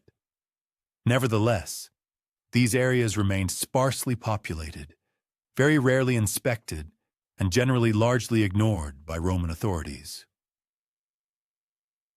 Perhaps the initial stage of concealing sacred relics or knowledge could have begun here, under the strictest secrecy, before being moved to more secure or remote locations. This mysterious silence becomes even more pronounced when examining the absence of mentions in early written sources. Numerous early Gospels, apostolic epistles, and other ancient documents contain virtually no mention of any significant role of Nazareth in the period after the crucifixion. Although the town is unambiguously identified as Jesus' childhood home, there are virtually no indications of where his followers first gathered, where they might have kept sacred relics, or how they avoided or dealt with the close attention of Roman authorities. These lacunae in the historical fabric are very significant, which, in turn, forces historians to resort to conjecture, rely on oral tradition, and analyze scattered fragments of apocryphal texts. Is it possible that this silence was planned, representing a special form of protective oblivion or deliberate erasure, by keeping Nazareth in the shadows, overlooked, allowing this settlement to dissolve into the flow of ordinary, unremarkable history? The guardians of the sacred secret could thus ensure that no unwanted or excessive curiosity would disturb the tomb, the bloodline, or the sacred relics. Consequently, the very absence of information transforms into a reliable shield, hiding the truth under the veil of monotonous rhythms of everyday existence. Subtle traditions hint that the first guardians of this sacred legacy might have continued their stay among these hills, silently preserving valuable knowledge and passing sacred messages from one trusted person to another. The silence of Nazareth is not mere emptiness or lack of information. On the contrary, it is a deliberate pause, a kind of protective silence that hides and protects secrets no less than it could reveal them. It is in this context that a certain pattern begins to emerge. The tomb, perhaps, was hidden in plain sight, the bloodline carefully preserved in silence, and the truth carried across numerous lands precisely because humble settlements like Nazareth provided such necessary anonymity. What seemed mundane remained unnoticed and appeared unremarkable, transforming into effective tools of concealment, allowing the most extraordinary and great mysteries to continue their existence. As night falls on the ancient hills, one can vividly imagine the silent streets of Nazareth, deserted except for the faint rustle of olive leaves and the distant bleating of sheep. Somewhere in this deep silence, a faint echo of footsteps can barely be heard, like the whisper of memory itself, an invisible protective veil carefully draped over truths that the world may not have been ready to touch. The silence of Nazareth teaches us an important lesson. True mystery is often preserved precisely where no one looks. This reminds researchers that history is made up not only of recorded facts, but also of what has been deliberately omitted or left out. It suggests that sometimes the most unremarkable corners hold the most significant and resounding secrets. Thus, society remains before a question that is as subtle as it is persistent. The question arises, what truths could have been hidden in the silence of Nazareth, and what echoes of bygone eras await their rediscovery in the labyrinths of human memory and in the eternal embrace of stone? Even in hidden sepulchres and long-forgotten crypts, one of the most enduring harbingers of history is the unspoken yet eloquent language of symbols. Carefully carved into rock, skillfully inscribed on ossuaries, or artfully disguised in everyday elements, these marks offer subtle clues that were deliberate, shrouded in mystery, and often overlooked. They point to profound secrets, designed to transcend the boundaries of time and withstand the pressure of any authority. In the tombs carved into the limestone around Jerusalem, archaeologists have identified certain ornaments that initially appeared commonplace. These were elementary geometric shapes, such as circles and straight lines. However, upon closer examination, some of these marks seemed meaningful, almost like encrypted messages. The image of a fish, a frequently appearing element in early Christian iconography, could signal the adherence of followers to a particular belief. Stars, spirals, and crosses, in turn, hinted at a cosmic or sacred nature. Some inscriptions combine alphanumeric characters and graphic symbols in a way that remains undeciphered to this day. This was likely done intentionally, to keep the true meaning secret from those who were not privy to the sacred knowledge. Could these engraved marks have served as pointers to a specific tomb, to a lineage, or to the location of sacred artifacts? Some scholars hypothesize that symbols in certain sepulchres indicate kinship or other secret connections between families, hidden esoteric knowledge, or the designation of securely hidden locations. A sequence of cruciform images, the deliberate arrangement of niches, or certain geometric correspondences could have testified not only to religious beliefs, but also to a deliberate concealment of something. In these unspoken yet eloquent messages, simple stone transforms into a detailed map, and the attentive observer becomes a skillful detective, painstakingly assembling fragments of a complex puzzle designed to withstand centuries of oblivion and deliberate concealment. Let's turn to the study of ossuaries, small stone repositories for remains, discovered in burials of the corresponding historical period. On some of them, inscriptions can be found, including, of course, widely used names. But sometimes names associated with Jesus or members of his family appear. On these artifacts, names like Yeshua, Miriam, or Joseph sometimes appear. Although such names were very common in that era, their specific arrangement, unique combinations, and accompanying symbols cannot but arouse keen research interest. Could they have served to designate a tomb, singled out among others? A location of special significance, yet skillfully disguised among the mundane? The presence of symbolic language is also found in the architectural solutions of ancient structures. Massive rolling stones, hidden chambers, and numerous entrances represent more than just structural elements. Such features could have served as protective barriers, both guiding and misleading those who tried to enter. Some sepulchres, appearing quite ordinary from the outside, in reality conceal several hidden chambers inside, perhaps remains, a valuable relic, or even evidence of a bloodline that was to be kept in the deepest secrecy were stored there. Even in remote regions, where Mary Magdalene or other key figures of that time are believed to have traveled, symbolic marks continue to be found. In the architecture of medieval temples, on the pages of ancient manuscripts, and within secluded crypts, motifs sometimes appear that distinctly echo elements of early Christian iconography, allowing for assumptions about the continuity of the transmission of certain knowledge. Could these symbols have served as pointers to a route, preserved the memory of events or objects transported across the seas, been part of a coded language passed down through generations?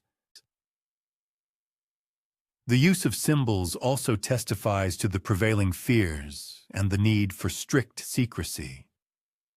Individuals responsible for preserving sacred knowledge could not express it openly and directly. A message skillfully carved in stone or artfully integrated into an architectural ensemble had every chance of surviving, whereas words written on fragile parchment could easily be destroyed by fire. Thus, symbols transform into a unique language designed to preserve sacred information. It was a silent dialogue, stretching across centuries between the initiated, capable of deciphering its meaning, and those who were doomed to remain in complete ignorance. Some theorists hypothesize that the location of hidden sepulchres could have been designated through astronomical alignments or the specific orientation of stone blocks and engraved images. A certain angle of sunlight, the strategic placement of entrances, or correspondence to celestial phenomena could have served as reliable guides for the initiated, possessing the sacred secret. In such an understanding, the tomb appears not merely as a burial chamber, but a complex interaction of stone, light, and profound sacred meaning. It is a space deliberately created to provide protection and reliable concealment. The researcher is invited to imagine standing before such a sepulchre. Their fingers touch barely visible carvings. The dust of past centuries gently rises. Every symbol transforms into a silent yet insistent question. Who was it who left it here? And what was their motivation? What exact message did they seek to preserve? And for whom was it intended? Stone speaks in its silent language, calling for deep observation, philosophical reflection, and the flight of imagination. In the context of the vast narrative of hidden pages of history, symbols engraved in stone represent something far more significant than mere decorative elements. They are relics of memory, deliberate pointers of profound meaning, and unique keys to that part of history that influential institutions have sought to conceal from the general public for centuries. They remind researchers that even when historical facts are suppressed, human ingenuity can encrypt truth in such a way that it will inevitably survive any attempts to destroy it. And so, studying these ancient carvings, They are driven not by undeniable certainty, but by unceasing curiosity. Each symbol is a small but important clue, a subtle hint, an unspoken question, carefully carved into the limestone and passed down through the ages.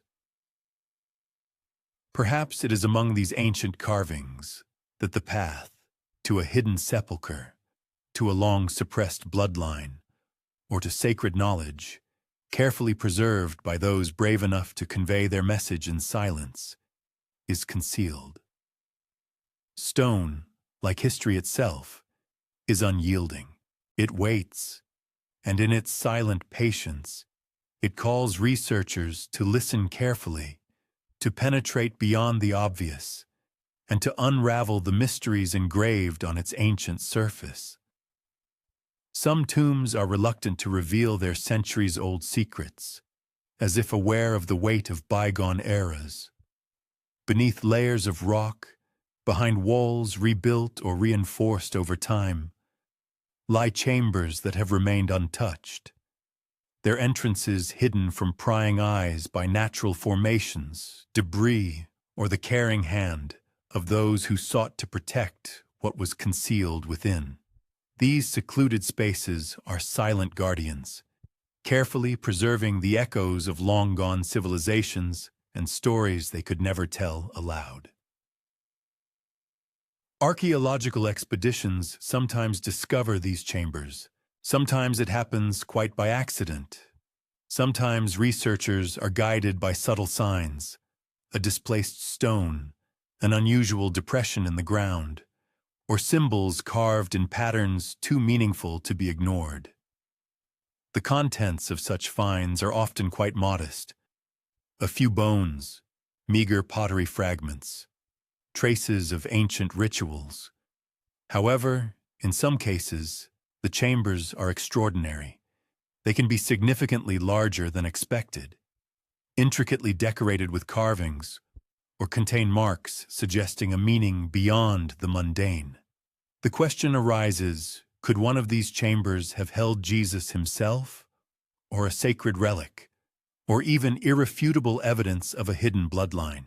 Such a possibility cannot be dismissed out of hand, although it exists in a fragile balance between proven reality and bold hypothesis. The construction of hidden chambers in Judea was a fairly common practice. Wealthy and influential families sometimes created complex and elaborate sepulchres to protect the remains of their ancestors.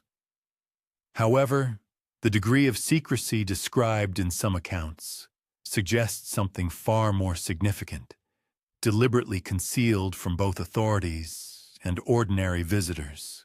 Ancient chronicles and traditions describe chambers serving various purposes, some of which were tightly sealed, while others remained partially accessible.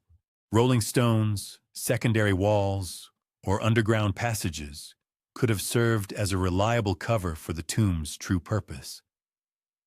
Inside these chambers, inscriptions might have contained hints about identity, faith, or lineage, yet remained mysterious to anyone who did not know the code. It is in these silent and secluded corners that tangible evidence of concealment is preserved. The main difficulty lies in their correct interpretation. Many tombs contain symbols or inscriptions that pose a complex puzzle for deciphering, provoking heated discussions among scholars. Are they religious motifs, family markers, or coded messages intended exclusively for the chosen few? Ambiguity ensures that even after a chamber is discovered, its true meaning remains uncertain, tantalizingly close to being solved, yet frustratingly elusive. Some researchers argue that the very concealment of these chambers was a deliberate strategic move. Followers, fearing desecration or unwanted interference, might have built additional, secret compartments within the tomb. These hidden spaces could have stored relics, manuscripts, or even a body, ensuring the preservation of sacred artifacts or valuable legacies, while allowing more ordinary burial places to appear completely mundane. Thus, a tomb could serve as both a publicly accessible resting place and a sacred refuge known only to a select few initiates. Traditions claim that hidden chambers could sometimes be moved or duplicated in distant lands, precisely replicating the appearance of the original tomb, but guaranteeing the inviolability of its precious contents. Mary Magdalene and other devoted supporters might have been involved in such measures, preserving and transmitting not only sacred knowledge, but also the material components of the holy heritage. Could the hidden chambers, discovered centuries later, be living echoes of those ancient efforts? To stand before an open chamber is to feel the full power and depth of historical past. Dust rises in the faint, diffused light. The air becomes palpably denser, and every stone seems saturated with silent memories. Shadows dance in the niches, whispering of untold stories. A barely visible inscription, almost erased by time, prompts deep reflection. Who placed it here? And what was its true purpose? Every corner of the chamber transforms into a silent question, a part of a grand enigma that awaits its full revelation. A hidden chamber is not merely a material container. It is a link between bygone eras. It serves as an invisible thread, connecting the guardians of secrets with those who today long to comprehend them. It embodies the quintessence of fear, selfless devotion, ingenious strategy, and unquenchable hope, all these feelings and aspirations imprinted in stone and in the very earth. To discover such a chamber is to witness a surprising fusion of human ingenuity and a deep desire to protect what is considered sacred. And yet, the most intriguing aspect of these chambers is their reluctance to reveal all their secrets. They offer only fragments of information, subtle hints, and bold assumptions, but very rarely provide exhaustive answers. Apparently, this is done intentionally, for the mystery itself becomes an integral part of the legacy, a kind of protective veil that awakens insatiable curiosity and profound reflection. Hidden chambers are both a revelation and a carefully planned concealment, granting the opportunity to touch the past, yet preserving its entire genuine depth from superficial understanding. Could one of these chambers, perhaps still undiscovered, contain the true resting place of Jesus, or irrefutable evidence of a bloodline carefully preserved through the ages?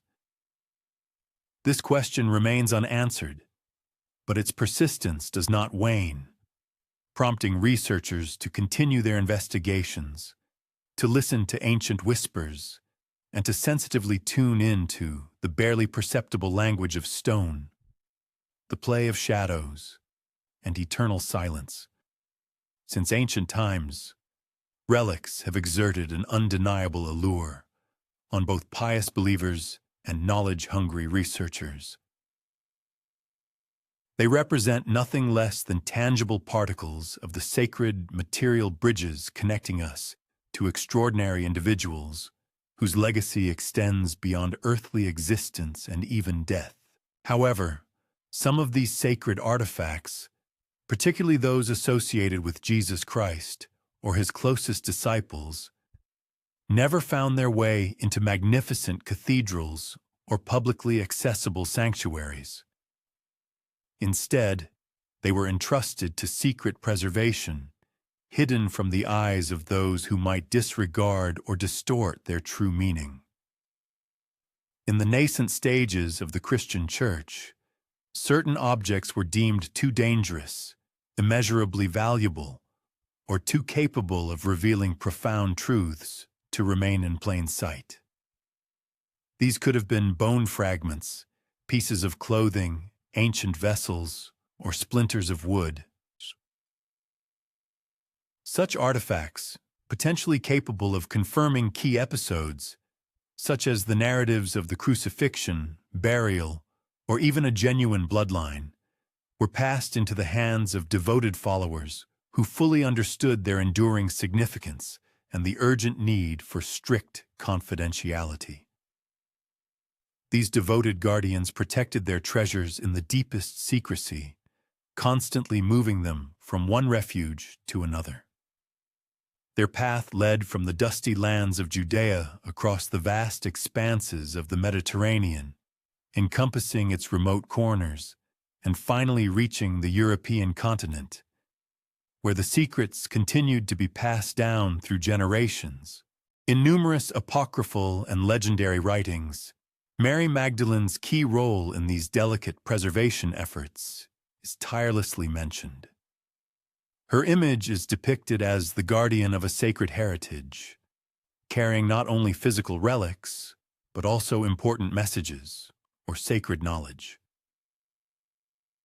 She zealously protected them from the watchful eyes of Roman authorities and early church hierarchs who might have branded these treasures as heretical and dangerous to established doctrine.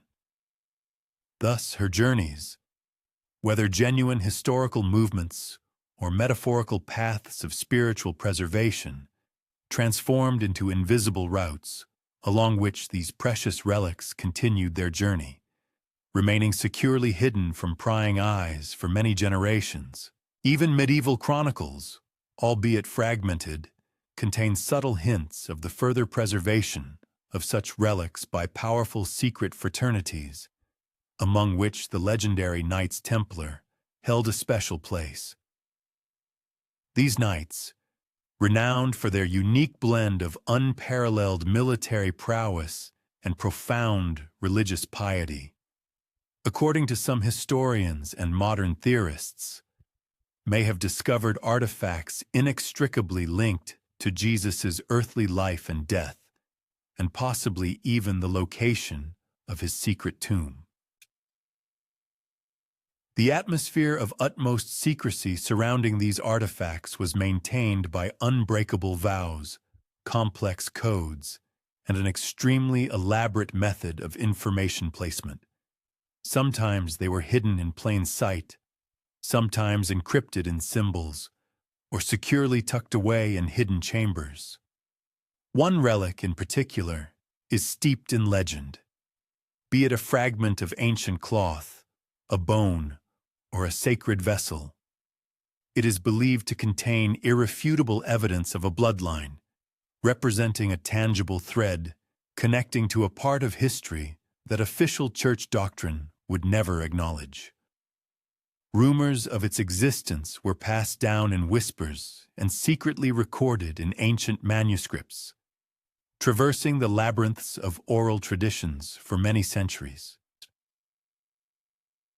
And while its exact location remains a mystery to this day, the mere suggestion of its existence has served as a powerful catalyst for countless investigations, fervent speculations, and the creation of captivating legends recounting extraordinary journeys across Europe.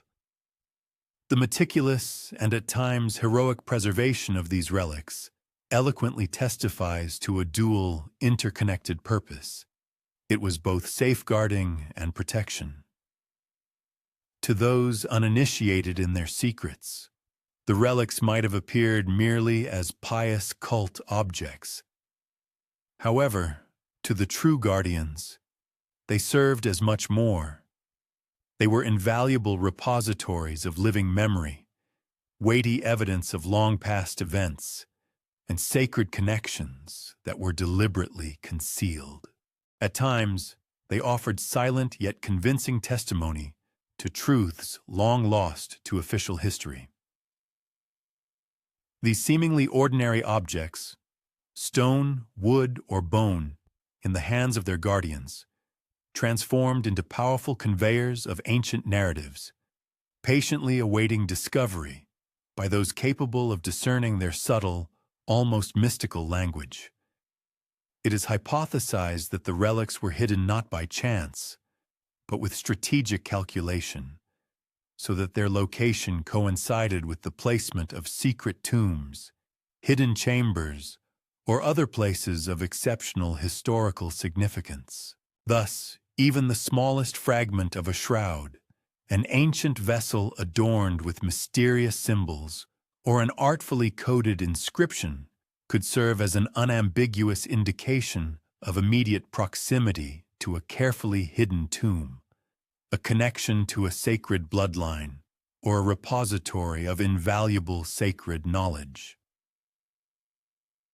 In such a context, relics cease to be merely sacred objects.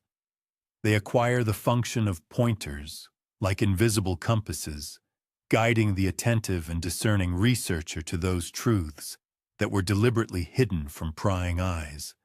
The tension arising at the intersection of careful preservation and the strictest secrecy was truly palpable. The guardians of relics had to wage a continuous struggle against dominant authorities, formidable inquisitions, and warring factions. They were often forced to move these precious objects under the cover of utter darkness, or skillfully encrypt their true meaning, using complex systems of symbols and coded language to protect them from discovery. Thus, the narrative of these relics' fate becomes inextricably linked with the chronicle of fear, selfless devotion, and the conscious decision to keep a secret, which ensured the survival of critically important knowledge even in times when public understanding and access to it were strictly limited. One should also consider the colossal psychological burden that fell on the shoulders of the guardians. Those entrusted with these sacred relics bore responsibility not only for the physical preservation of the objects themselves, but also for the no less important stories and truths they symbolized and embodied. Each such artifact was imbued with deep memory, served as a guardian of invaluable heritage, and potentially contained evidence of a secret tomb or confirmation of a sacred bloodline. Thus, the heavy burden of secrecy was inextricably intertwined with profound devotion, shaping not only the methods of preserving the artifacts themselves, but also ensuring the continuous transmission of sacred knowledge from generation to generation across centuries. Even today, the trail of these enigmatic relics remains fragmentary and elusive. Some of them are briefly documented in little-known, almost forgotten manuscripts, while others are only implicitly mentioned in complex coded engravings or in mysterious, suggestive records. Their invisible movement through the depths of history leaves behind only faint, almost ghostly traces that are often extremely difficult to confirm. However, these echoes of the past are resilient enough to inspire modern searches, scientific inquiries, and numerous speculations to this day. Could any of these relics have served as a key or pointer to a carefully disguised tomb, to a sacred bloodline holding a great secret, or to a hidden chamber carefully concealed beneath centuries of stone and earth? Relics held in secret storage serve as a powerful reminder that history is not just a collection of recorded facts and accepted narratives, but something far deeper, that which has been carefully protected, deliberately hidden, and purposefully preserved from prying eyes. They act as sacred vessels of memory, silently whispering truths that official historical narratives might have suppressed or distorted.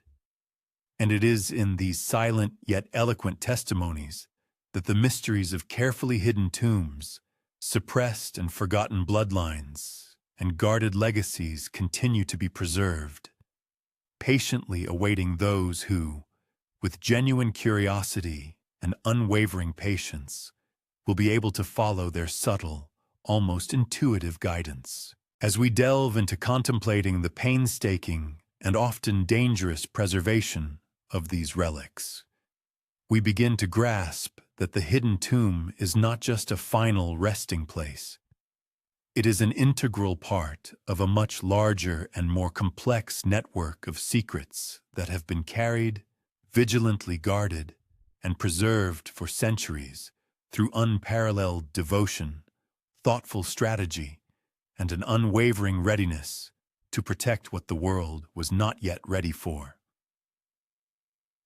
The relics speak to us quietly, but their message is insistent and convincing, urging us to tirelessly continue our journey through the winding and hidden corridors of history.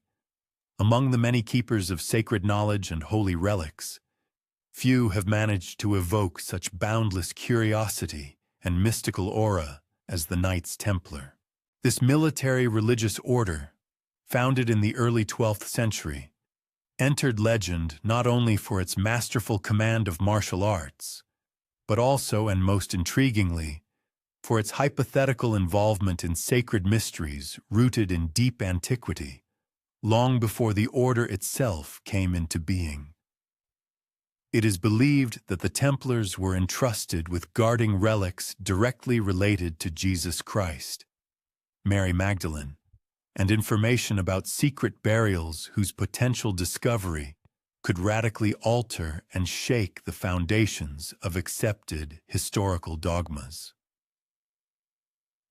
The order's heyday coincided with a period of intense geographical exploration, mass pilgrimages, and indomitable religious enthusiasm.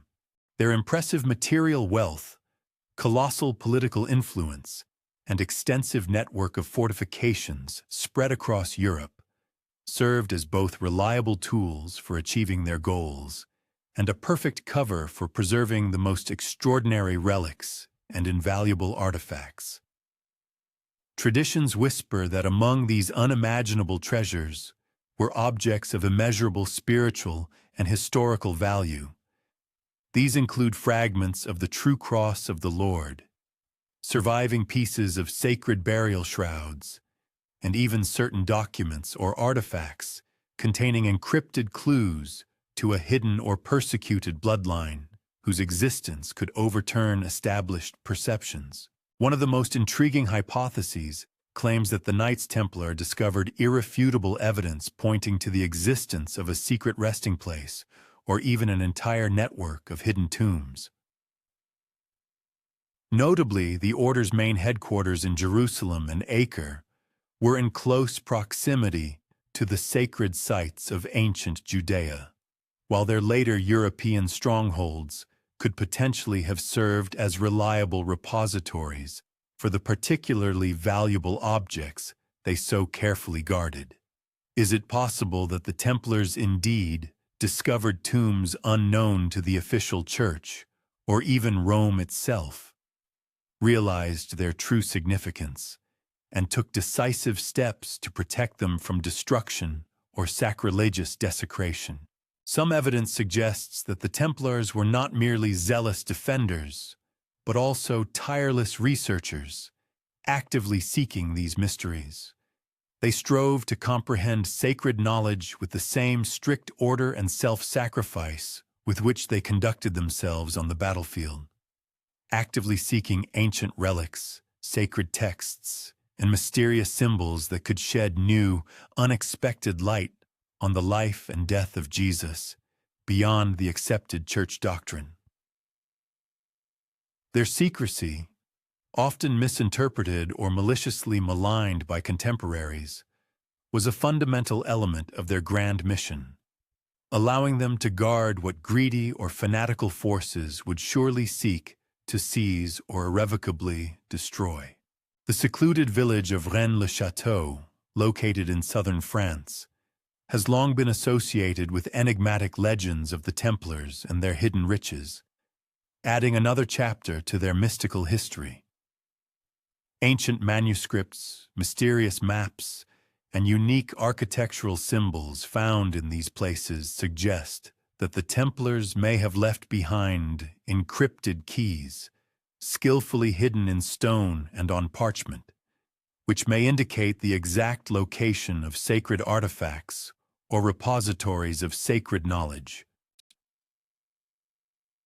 The close connection of the Templars with the figure of Mary Magdalene and a hypothetical bloodline adds an additional deep layer of intrigue to this story, suggesting that the order's interest extended not only to the spiritual realm, but also had a distinctly historical and protective character related to the defense of certain fundamental truths.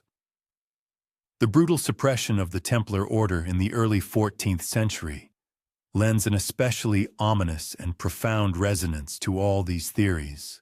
Mass arrests, show trials, and the subsequent brutal executions were carried out under the pretext of accusations of heresy, blasphemy, and the performance of mysterious, forbidden rituals, which only intensifies the aura of mystery surrounding their true activities.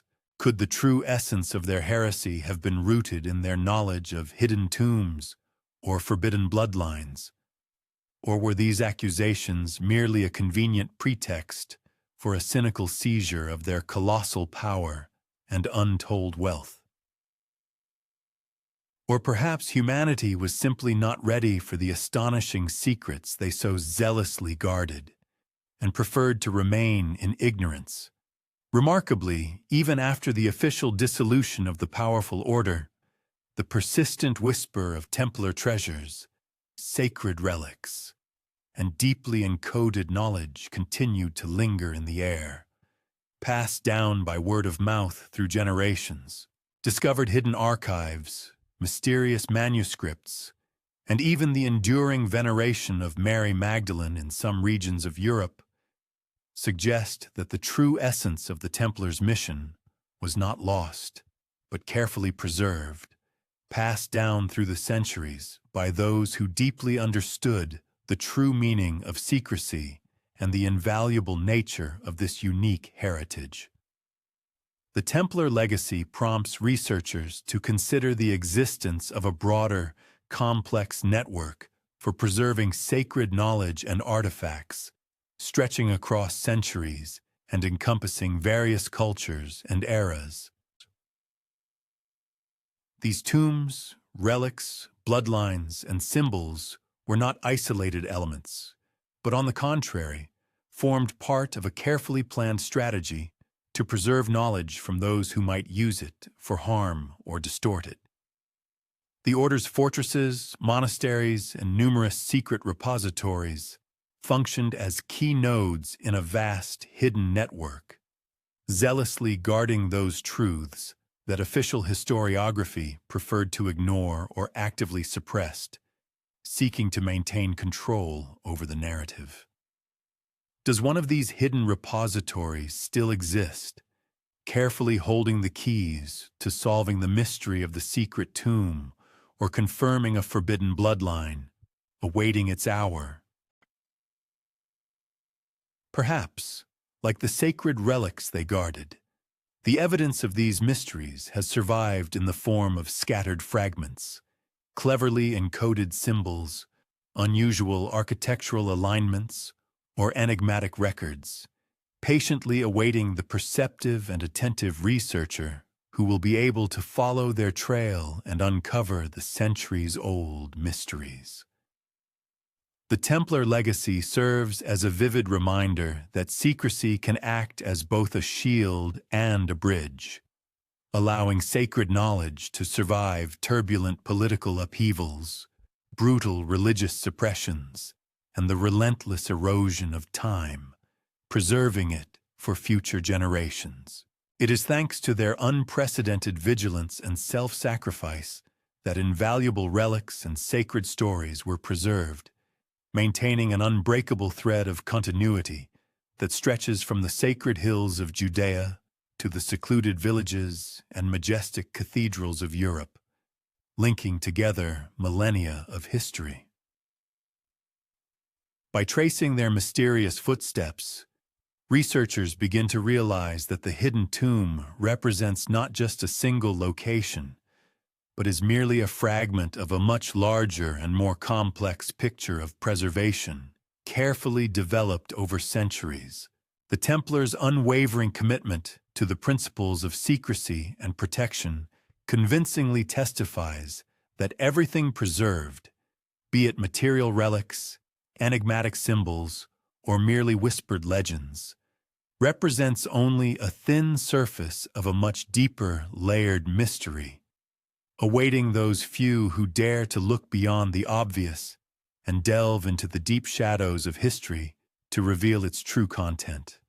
Sacred secrets possess an astonishing ability to move silently, traversing centuries like an invisible yet powerful current, hidden beneath the surface of official history. The hidden tomb, the suppressed bloodline, and the sacred relics manifest not only in tangible physical spaces, but also in barely perceptible whispers, in stories carefully passed down from one guardian to another, in messages encrypted in symbols and ancient legends, in mysterious murmurings echoing in the dark corners of ancient monasteries, impregnable fortresses, and secluded lost villages, continuing their invisible existence. For centuries, these mysterious echoes of the past relentlessly traversed vast oceans and soaring mountain peaks. In those distant times, when Roman persecution posed a serious threat, the first followers guarded precious messages with exceptional care. Their main goal was to ensure that sacred information about holy tombs, ancient bloodlines, and revered relics would never fall into unwelcome or hostile hands. The very nature of these echoes was surprisingly delicate and sophisticated. Their essence lay in the skillful use of coded phrases, ambiguous symbols, and most importantly, deep personal trust between the initiated.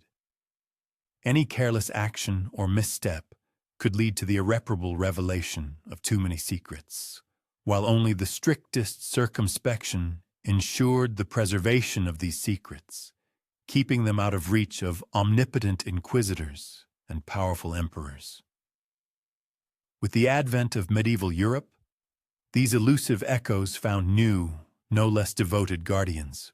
Various secret societies, among which the legendary Templars, the enigmatic Cathars, and certain monastic orders stood out, took on the mission of preserving knowledge.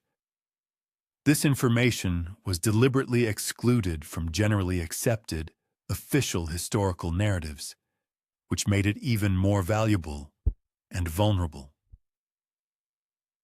Various artifacts served as reliable channels for transmitting centuries-old secrets, ancient manuscripts skillfully hidden in the secret compartments of library walls, intricate carvings artfully woven into the stone vaults of majestic cathedrals, and, of course, enigmatic inscriptions carefully carved inside tombs.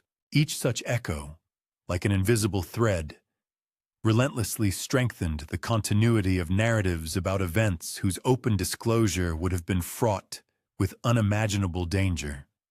Numerous legends tell of coded messages that were meticulously inscribed on parchment, skillfully disguised as everyday prayers, church hymns, or ordinary, unremarkable correspondence. Some of this invaluable information crossed vast lands under the protection of specially trusted messengers, fully aware of its exceptional importance. Others were carefully hidden under centuries-old layers of stone or deeply buried in long-forgotten libraries, patiently awaiting the arrival of those who would be able to read their silent yet eloquent language. Even today, researchers and scholars continue to discover scattered fragments that, like subtle hints, point to the existence of truths supposedly never intended for widespread disclosure. These echoes, traversing the depths of centuries, simultaneously reveal the depth of human desire to preserve heritage. The guardians of these sacred secrets were well aware of the colossal stakes. They understood that history could be irrevocably rewritten, sacred relics destroyed, and ancient bloodlines erased from memory if this knowledge fell into unfriendly hands. Thus, these echoes served a dual purpose.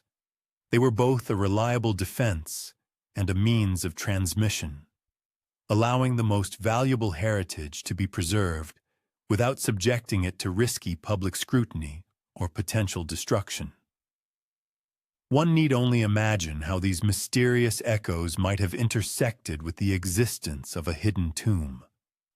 For example, a symbol skillfully carved in an ancient Judean sepulchre might well have found its correspondence in an enigmatic inscription discovered in a distant French monastery.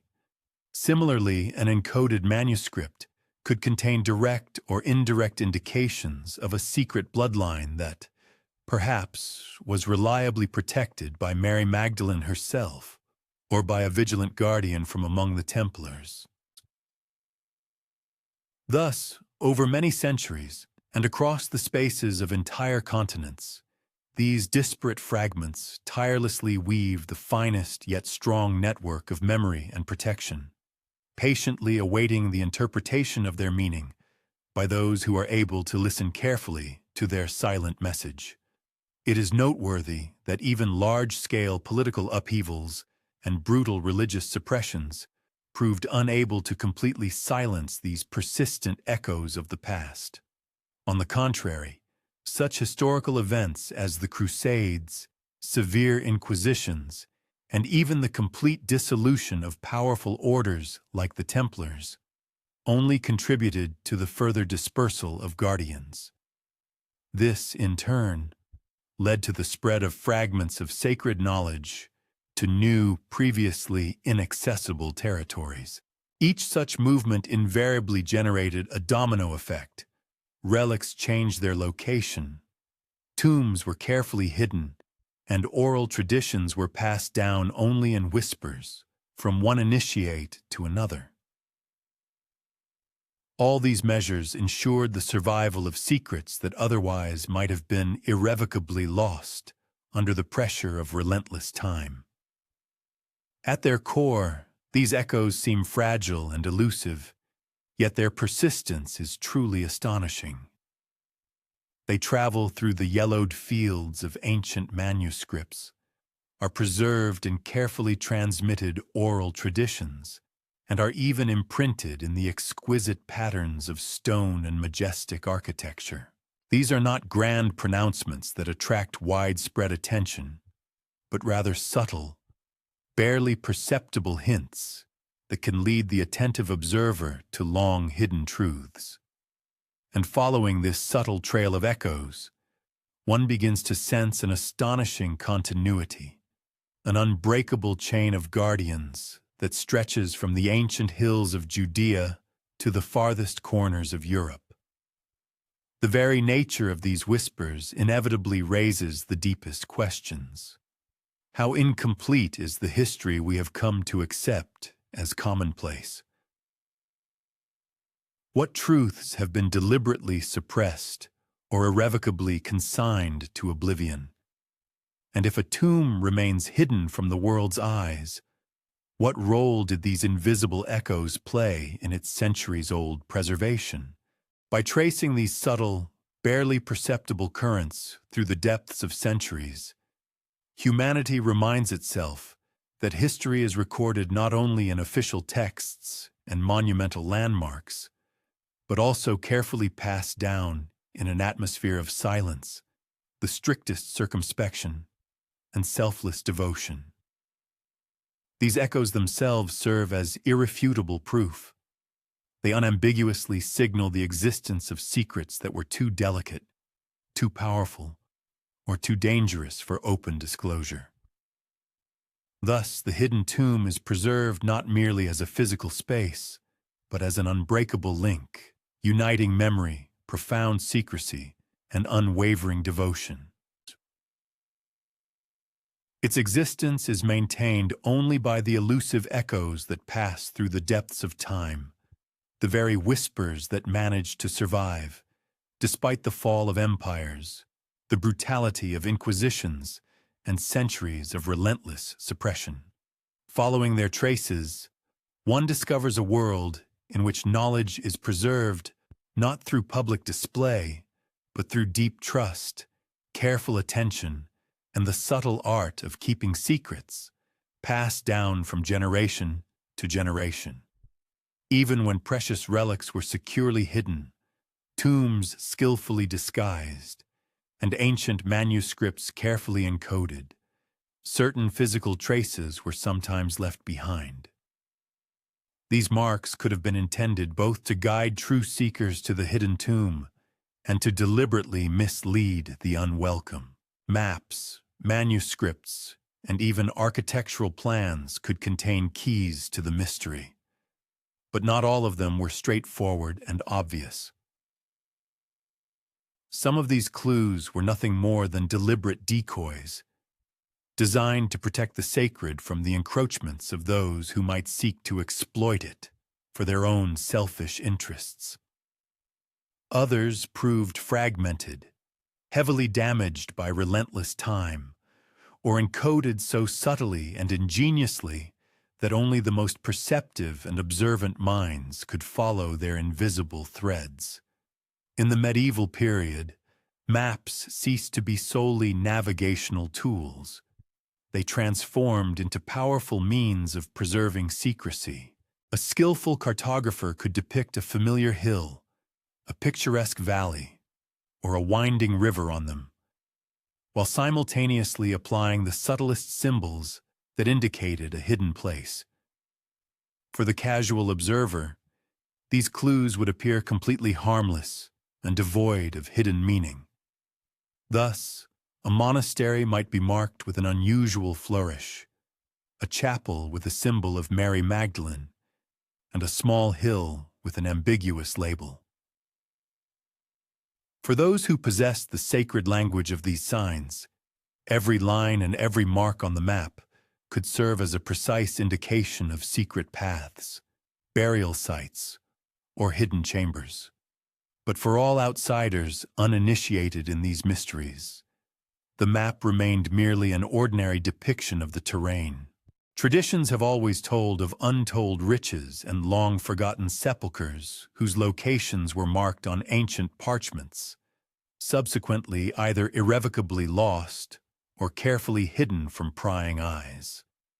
For instance, the widely known cartographic images closely associated with the mystery of Rennes-le-Château unequivocally point to sacred relics and deeply buried secrets resting within the earth. Certain copies of such maps could have been skillfully encrypted, containing intricate mathematical codes, indications of astronomical alignments, or ingenious sequences of letters whose sole purpose was to confuse and mislead anyone not initiated into the true meaning of these signs. A legitimate question arises. Were these mysterious maps created with the specific goal of reliably protecting a hidden sepulchre, guarding a sacred bloodline, or keeping secret relics whose open discovery could entail too serious and undesirable consequences? Numerous false clues and convoluted trails were often created with a fully conscious intent.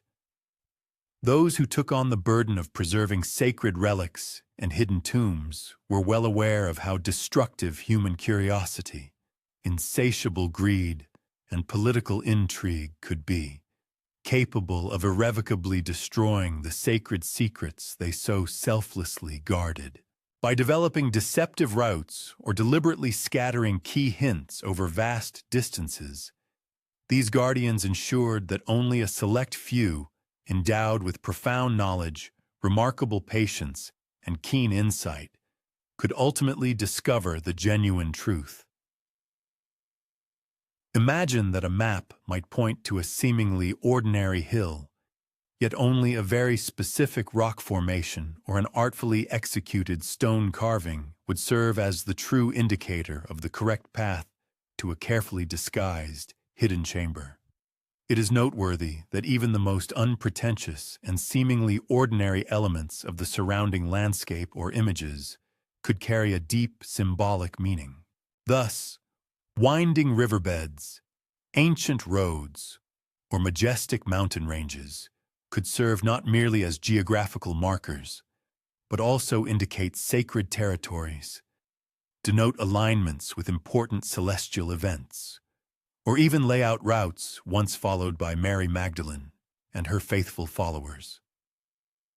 A strategically located monastery, in turn, could perform several functions simultaneously, serve as a reliable landmark in unfamiliar terrain, be a secret repository of valuable artifacts, or act as an encrypted marker for the few who were initiated into sacred knowledge.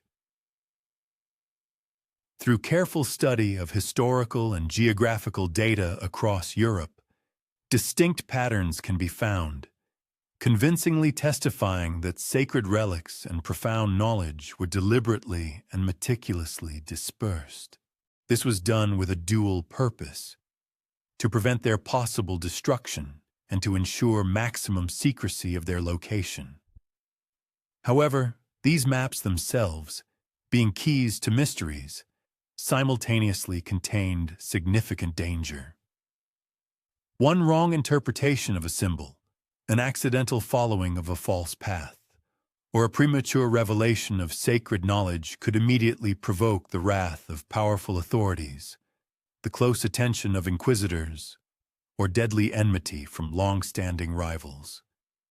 For this reason, many of the hidden tombs and precious relics still remain unfound and undisclosed. This happened precisely because the traces left were excessively complex to understand, the symbols too subtle and ambiguous, and the roots themselves deliberately and artfully convoluted. Only tireless patience, extreme circumspection, and a comprehensive, deep understanding of historical context and complex symbolism could ultimately lift the veil on the truth. Thus, the intricate intertwining of genuine clues and deliberate deception forms an exquisite and multifaceted puzzle that has, for many centuries, invariably captivated the minds of researchers, historians, and tireless treasure hunters. Even when only scattered fragments of ancient maps have reached us, a complete and consistent picture rarely appears before the seeker's eyes in its crystal clarity. One symbol, for example, might indicate the location of a sepulchre, another, a sacred relic, while a third was intended solely to confuse and mislead. Consequently, the process of interpretation transforms into a truly elegant art, requiring the seeker to delicately balance intuitive insights with accumulated knowledge, between confirmed historical facts and bold yet reasoned speculations. It is quite possible that some of these invaluable maps, irrevocably lost in the flow of time, could today reveal paths to sepulchres still hidden from view, to relics still preserved, or to bloodlines carefully guarded in the deepest secrecy.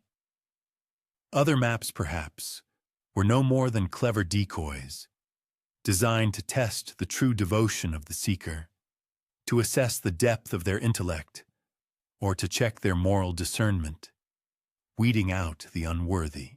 Consequently, the journey itself, full of trials and mysteries, transforms into an integral part of a grand strategy of preservation, ensuring that only the most cautious, infinitely patient, and reverent will be able to approach the sacred mysteries.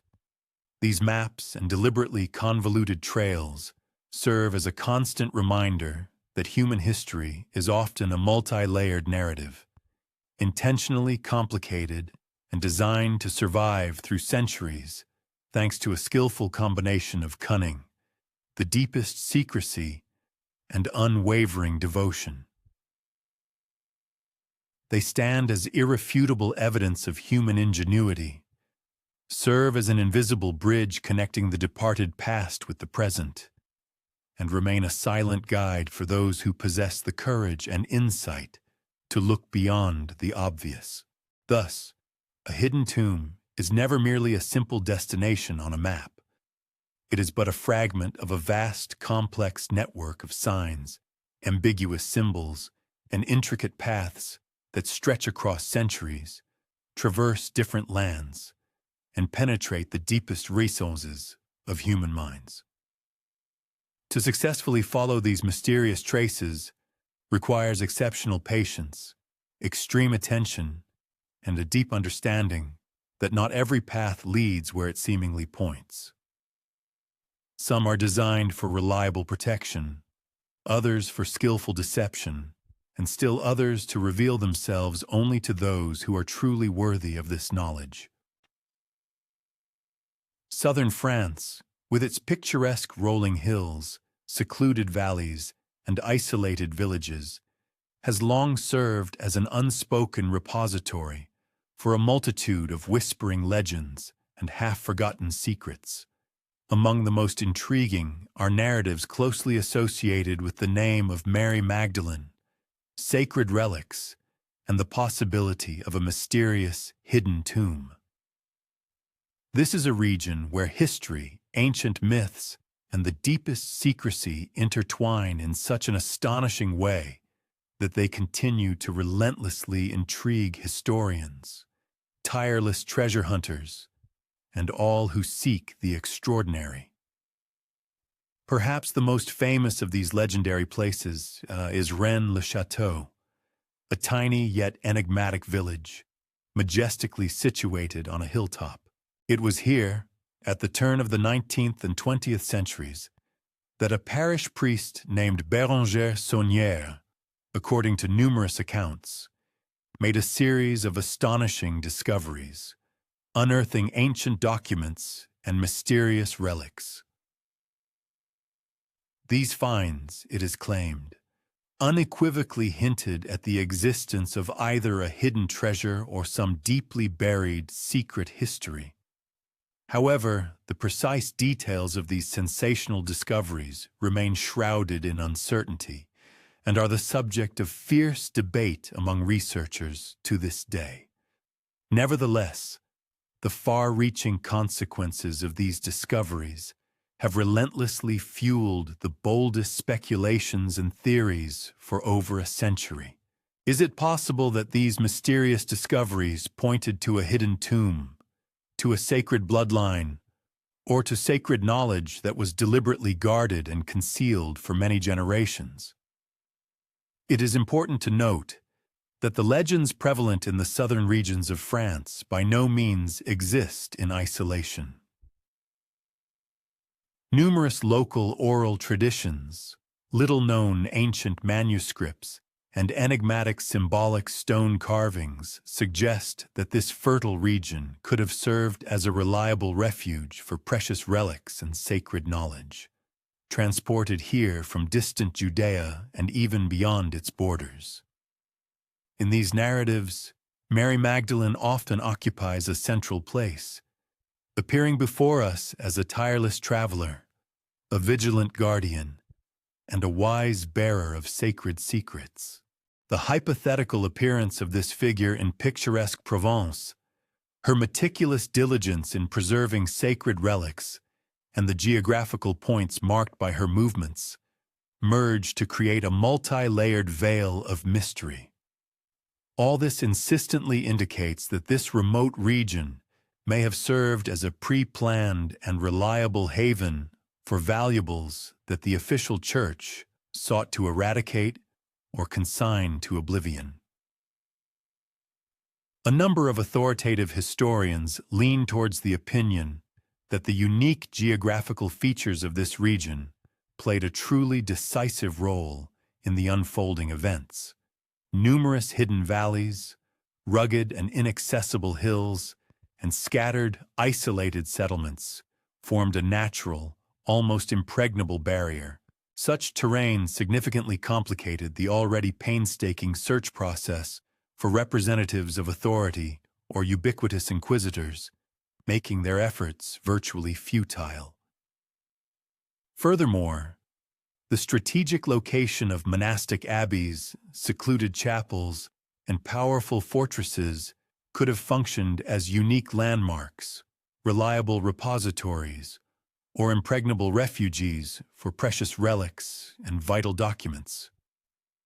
In these unique landscapes, The veil of secrecy was maintained not only by unceasing human vigilance and devotion, but also by the very nature of the terrain, which seemed to guard the secrets entrusted to it.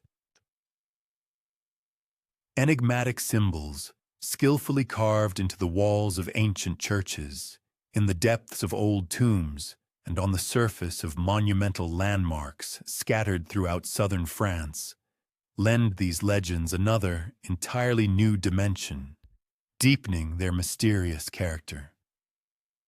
Some of these signs appear quite unassuming and concise, simple crosses, shimmering stars, or intricate spirals. However, other symbols are distinguished by significantly greater complexity and multifacetedness, suggesting encrypted meanings, carefully coded messages, or even direct instructions intended exclusively for a narrow circle of those initiated into sacred mysteries. Numerous scholars and enthusiastic devotees have, for many years, tirelessly striven to decipher and interpret these enigmatic symbols. In their research, they have put forth bold hypotheses, linking the signs to the figure of Mary Magdalene, to the mysterious order of the Templars, and even to some ancient bloodline that, for the most part, remained in the shadows of official historiography. It is noteworthy that all these legends, despite their differences, often converge on one key idea, the idea of preservation. Those entrusted with the mission of preserving sacred knowledge or invaluable relics carried it out with exceptional care and devotion, guarding these treasures with all possible meticulousness. Even when facing immense personal risk, be it the need to flee brutal persecutions, cleverly evade the watchful eye of the Inquisition, or carefully hide from ubiquitous authorities, the guardians of these profound secrets tirelessly sought reliable refuge. They strived for safety and complete isolation, relying on favorable geographical conditions and close cooperation with trusted communities willing to share their burden and protect the secret. In this context, southern France, with its numerous hidden grottos, secluded hamlets, and labyrinths of secret passages, represented perhaps an ideal environment for this kind of preservation, ensuring maximum confidentiality and security. The narratives and traditions also clearly hint at the existence of an extensive network, rather than the storage of treasures in one single location. Thus, precious relics, hidden tombs, and ancient manuscripts could have been dispersed across a multitude of different places, each cunningly linked to the others by subtle signs, whispered instructions, or complex coded symbols. Such a dispersion of information and artifacts made it virtually impossible for any outsider to reconstruct a complete and exhaustive picture. This strategy ensured the survival of sacred knowledge, guaranteeing its preservation even if individual fragments were to be discovered or irrevocably destroyed. However, as is often the case with all legends and traditions without exception, undeniable facts and pure fiction are closely intertwined, forming an indissoluble whole. Despite the fact that historical records are sometimes extremely sparse and incomplete, the very preservation of these stories over many centuries suggests that they contain something far more than mere myths. They serve as guardians of memory, just as barely audible whispers, enigmatic symbols, and precious relics do. Their protection is carried out delicately, with great patience, and with exceptional care. The enduring and captivating allure of southern France is, apparently, explained not solely by the desire to search for untold treasures, or by idle curiosity. It is, rather, a reflection of a deep and fundamental truth about the inherent human desire to protect the sacred, the carefully hidden from prying eyes, and the truly extraordinary. As evening twilight gently descends upon the picturesque hills of Provence, it becomes astonishingly easy to imagine Mary Magdalene slowly treading these ancient landscapes, carrying precious relics, conveying important instructions, and thereby ensuring the continuous continuity of those sacred secrets that could radically alter our understanding of history itself. In this context, every modest village, every secluded chapel, every carefully hidden grove transforms into silent witnesses to the careful preservation of an ancient heritage and quite possibly the resting places of a certain secret tomb.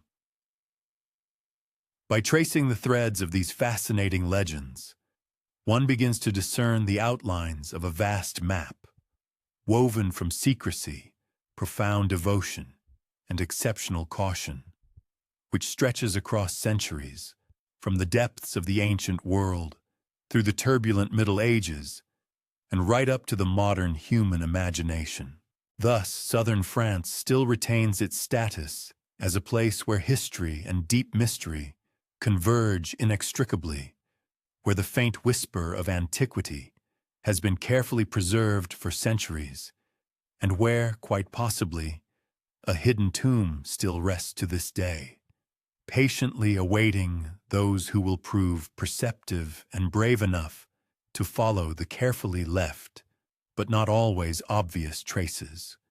Throughout the many centuries of human history, those who were honored and trusted to preserve sacred knowledge often resorted to using various codes and ciphers as a reliable means of protecting this invaluable information. Manuscripts, meticulously composed using complex ciphers, enigmatic symbols, or skillfully veiled language, provided guardians with a unique opportunity to preserve critically important and potentially dangerous information without revealing its content to those who were not initiated into the secrets. Notably, even to this day, such coded manuscripts can sometimes still be found in the ancient libraries of monastic abbeys, in secluded cloisters, and even in private collections, awaiting their hour. These unique documents are striking in their diversity, from relatively simple substitution ciphers to extremely complex combinations of letters, numbers, and symbols, often skillfully intertwined with marginalia or woven into rich illustrations, becoming an integral part of them. At first glance, many of them may seem completely harmless, resembling ordinary religious texts or academic scientific treatises. However, only meticulous and deep analysis can reveal hidden layers of meaning, exposing messages that were intended exclusively for the few who possessed the coveted key to their decipherment. Some of these specific codes, researchers believe, are directly related to early Christian communities, especially those forced to operate under the strictest secrecy. Some scholars hypothesize that Mary Magdalene herself or her closest followers may have been the creators or inspirers of the very first of these mysterious manuscripts. They likely encoded knowledge concerning sacred relics or hidden tombs in such a sophisticated way that this information could be safely preserved for many centuries. Such codes served as a reliable tool, allowing them to transmit vital information without openly confronting ecclesiastical authority and avoiding brutal persecutions.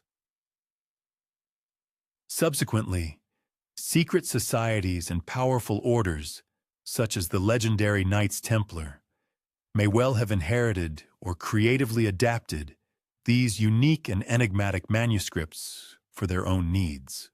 Their deep knowledge of cryptography, privileged access to invaluable manuscripts, and unwavering dedication to the cause of preservation allowed these guardians to maintain a continuous succession of sacred knowledge for many generations, passing it from hand to hand. The manuscripts themselves could have been deliberately divided into separate fragments, which were then stored in various, sometimes remote, locations. Such a strategy forced any inquisitive seeker to meticulously piece together a fragmented narrative, often requiring extraordinary diligence, profound erudition, and striking insight. The very existence of encrypted manuscripts is convincing evidence of profound and deliberate foresight. Those who were called upon to guard sacred secrets clearly understood that the passage of centuries would inevitably bring threats, be it insatiable human curiosity, greed, or rigid doctrinal inflexibility, capable of jeopardizing what they sought to protect. By embedding valuable knowledge in multi-layered encryption systems, they erected an intellectual barrier that simultaneously concealed and reliably protected the sacred. This ensured that truth could survive and be accessible only to those who approached it with due patience and profound reverence. Notably, these unique manuscripts functioned not only as repositories, but also as skillful instruments of ambiguity. Even when researchers managed to discover individual fragments of these enigmatic texts, their interpretation always remained extremely complex and multifaceted. The symbols inscribed on parchment were often capable of carrying not one, but several potential meanings simultaneously. Individual letters could denote not only the names of historical figures, but also specific dates of significant events or geographical locations.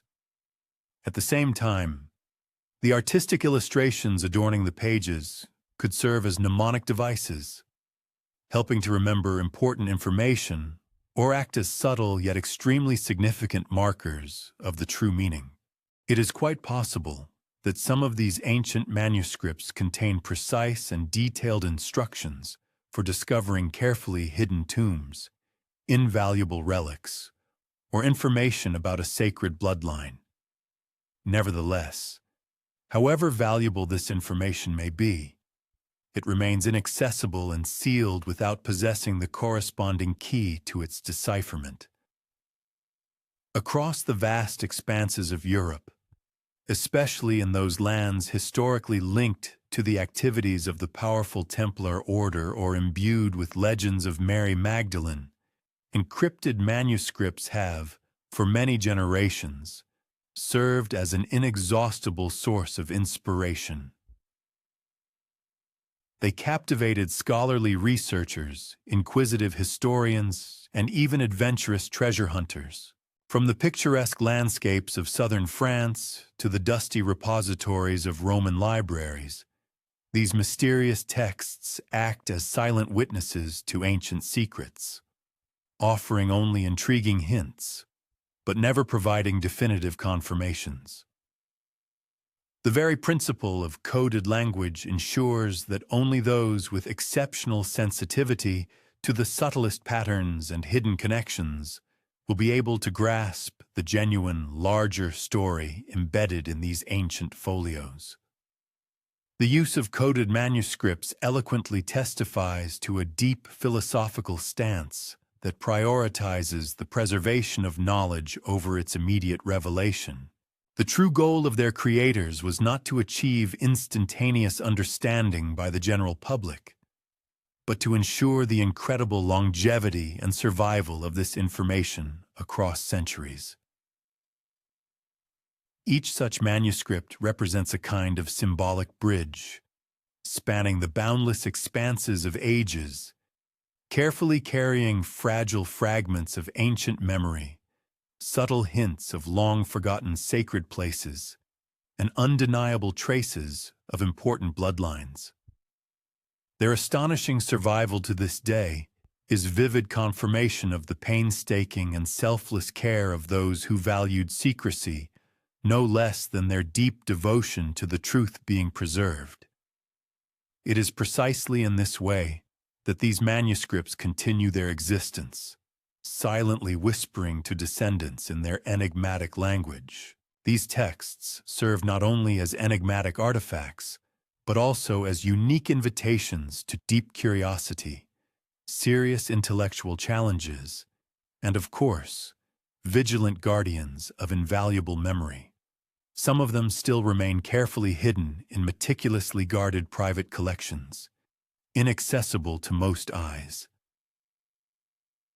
Others lie forgotten on the dusty shelves of ancient monasteries, or buried under layers of time in secluded corners of old libraries, awaiting their hour. Nevertheless, every coded manuscript, regardless of its current location, represents one of the most important threads in a much larger and more complex tapestry of preservation. It subtly connects carefully hidden tombs, sacred relics, and forgotten bloodlines whose existence the world has diligently chosen to ignore. Reflecting on these deeply encrypted manuscripts, researchers inevitably conclude that secrecy in their creation was not merely a limitation or an accident, but on the contrary, a carefully considered and deliberate strategy. The carefully hidden tomb, the diligently guarded relics, and the painstakingly preserved bloodlines were never intended for hasty or thoughtless discovery. These complex codes demand from those who attempt to decipher them not only exceptional patience, but also keen insight, as well as profound reverence for the truth being preserved. Such an approach only reinforces the fundamental idea that the greatest and most significant secrets are precisely those that have not merely been carefully hidden, but also thoughtfully, with the utmost caution, passed down through the ages. When researchers delve into the study of these manuscripts, even if only in their imagination, they seem to catch the faint whisper of their ancient creators. This whisper invites them to follow an intricate trail, persistently decipher symbols, and approach the hidden truths of history with extreme caution, inexhaustible patience, and profound humility. If one assumes that a carefully hidden tomb contains something significantly more than just mortal remains, if it also carefully preserved the legacy of an important bloodline, then it becomes obvious that someone must have tirelessly guarded this treasure. For many centuries, the very concept of guardianship was not merely an abstract or symbolic idea. On the contrary, it was embodied in active, purposeful activity that often entailed enormous risks to life and well-being. These devoted guardians were called upon to tirelessly preserve valuable memory, priceless relics, and irrefutable evidence of a sacred bloodline. Their mission was to ensure its survival under constant and close scrutiny from authorities who could persistently seek to suppress or completely destroy this heritage. It is quite possible that the first followers of Jesus, among whom were such significant figures as Mary Magdalene, Joseph of Arimathea, and probably many others whose names are now irrevocably lost to the annals of history, may have served as the earliest guardians. Their profound knowledge extended far beyond generally accepted scriptures and blind faith. They bore the colossal responsibility of protecting tangible and material evidence. These could have been physical remains, ancient documents, sacred relics, and of course, the living memory of a bloodline that official history had persistently sought to hide from human eyes for centuries. These individuals clearly understood that everything revered as sacred must be carefully hidden and preserved in such a way that it could safely survive not only centuries of political instability and brutal persecutions, but also the all-consuming power of institutional authority, striving to control and unilaterally interpret historical narratives. As centuries passed, this crucial role of guardians was passed on to various secret groups and powerful orders. Among them, the Templars stood out particularly, who, thanks to their strict discipline structure, a network of strategically located fortresses, and deep adherence to the principles of secrecy, became one of the most famous and influential guardian networks.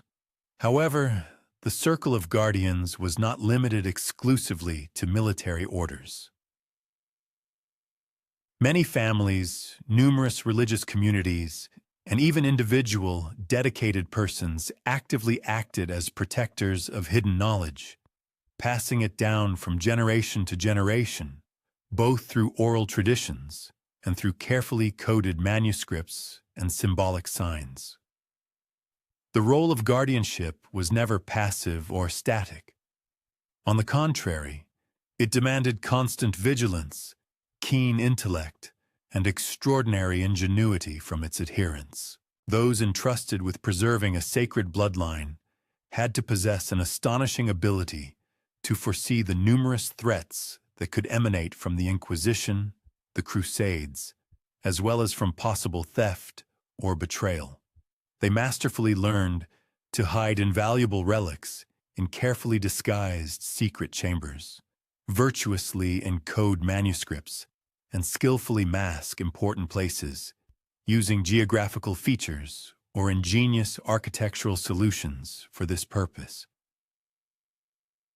Each subsequent generation of guardians carefully instructed the next, transmitting sacred knowledge not in its entirety, but only in fragments. This method was designed to ensure the continuity and succession of the mission, while simultaneously minimizing the risk of complete exposure of all secrets. Some historical evidence even indicates that these guardians actively developed extensive networks of trusted allies, thereby creating a complex web of protection that stretched across various lands and eras. For example, a carefully hidden tomb in ancient Judea could be symbolically reflected in the form of special markers located in France, Italy, or other remote regions.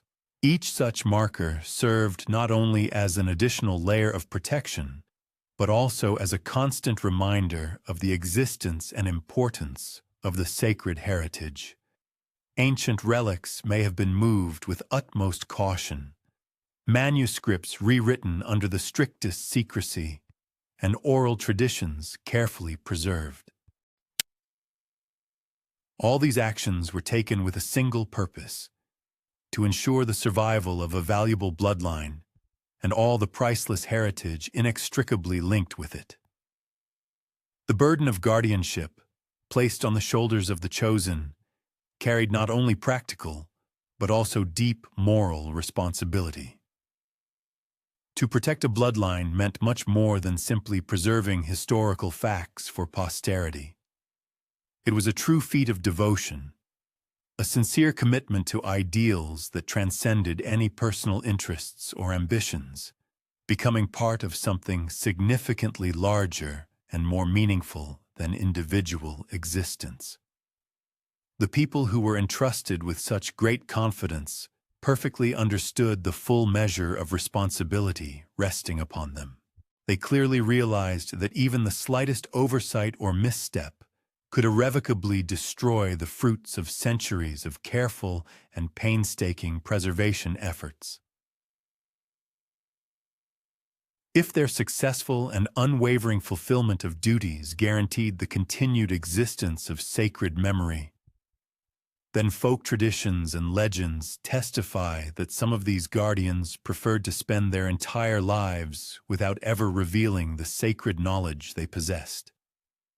They consciously chose a path of obscurity and oblivion, rejecting any possible recognition or honors.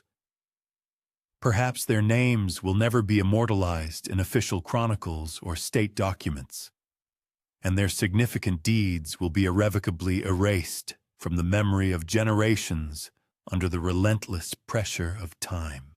Nevertheless, the invisible yet powerful influence of these people is still felt today, manifesting in the very survival of ancient relics, unique manuscripts, and mysterious hidden chambers that have reached our time.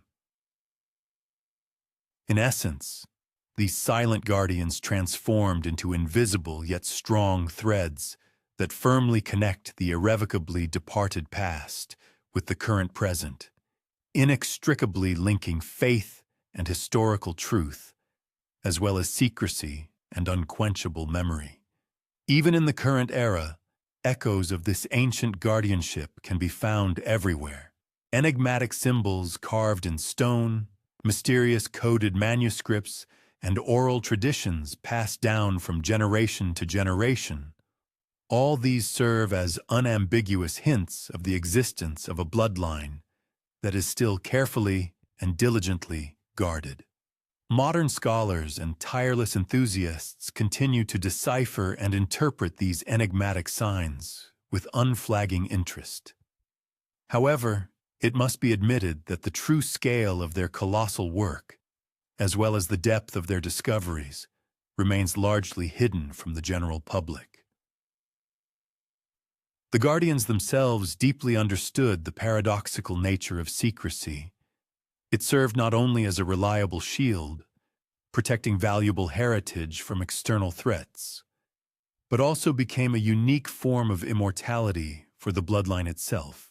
The bloodline managed to survive through the ages, not thanks to public praise or universal glorification, but precisely because it was carefully and tirelessly guarded from prying eyes and possible encroachments.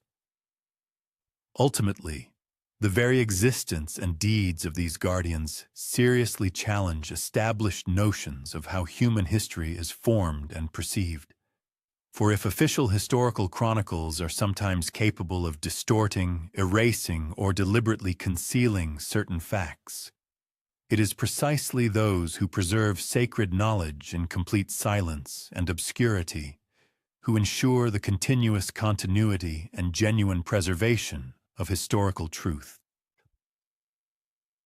Thus, the hidden tomb, priceless relics, ancient manuscripts, and the entire bloodline are preserved not through public approval or universal glorification, but solely through selfless, caring, and infinitely devoted guardians. These people always placed sacred heritage far above any personal ambitions, recognition, or material gain. When one reflects on the role of the guardians of the bloodline, the thought involuntarily comes to mind that history is shaped not only by those who officially record it and display it to the world, but equally by those who diligently hide and selflessly protect its secret facets. Thus, the hidden tomb represents not merely a physical location. It is an integral part of a living, constantly evolving history that is sustained by boundless devotion, the strictest secrecy, and the unceasing vigilance of the few who were entrusted with its sacred keeping. And it is precisely in this way, through centuries and generations, that the astonishing legacy of guardianship is preserved, this quiet, almost invisible thread of devotion that continuously connects eras, guarding ancient mysteries. These mysteries continue to irresistibly beckon, inviting curious researchers to follow an implicit path laid by those who perfectly grasp the subtle yet vital balance between the strictest secrecy and the survival of invaluable knowledge. Throughout human history, the preservation of sacred, hidden knowledge has invariably faced direct opposition from powerful structures. The more sacred, potentially controversial, or politically sensitive a secret proved to be, the more intense and widespread efforts were made for its complete suppression.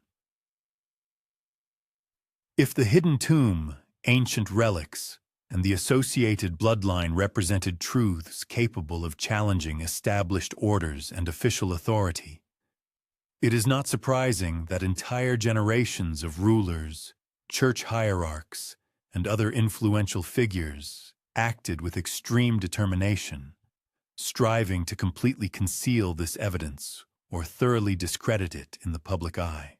In the period following the crucifixion, from the very earliest years, the geopolitical and religious balance of power remained extremely unstable and fragile. The Roman Empire made every effort to assert its complete control over Judea, while simultaneously, nascent religious communities desperately struggled to clearly define orthodoxy and to assert their own spiritual authority among followers. In this context, any tomb, any relics, or any bloodline that did not fit the officially sanctioned narrative was immediately perceived as a direct and serious threat to the existing order. The elimination of undesirable witnesses, the brutal suppression of oral traditions, and strict control over access to sacred places, all these became powerful tools designed to ensure that official history reflected only the version of events deemed acceptable and advantageous to the ruling circles.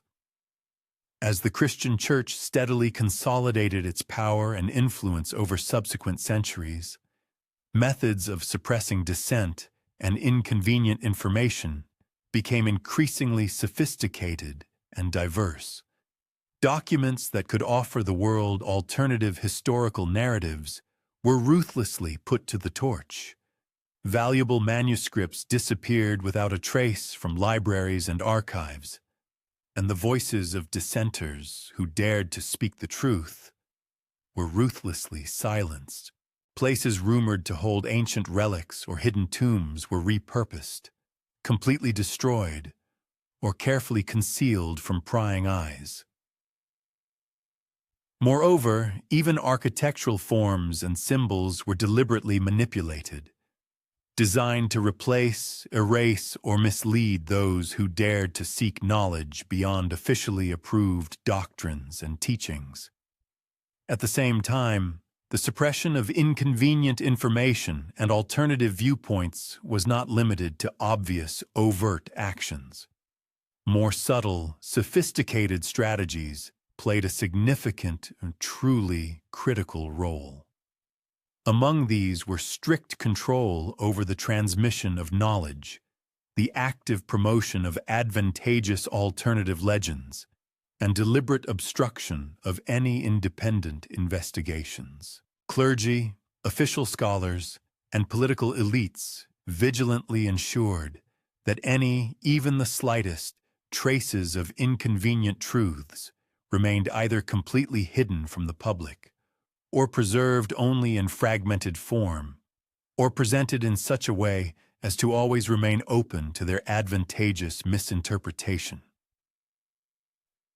The ultimate result of all these efforts was the formation of a historical record that was carefully curated and aimed at protecting institutional power. This record skillfully masked potentially transformative information capable of radically altering worldviews.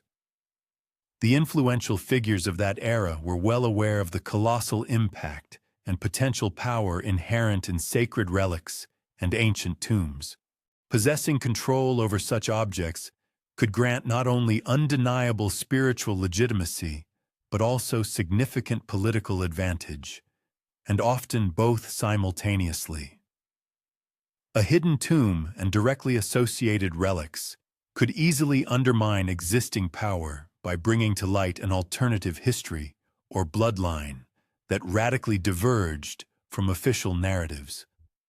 To prevent such a development, suppression was not merely a spontaneous reaction to emerging threats. It was systematic, carefully planned, and long-term, often manifesting with extreme ruthlessness.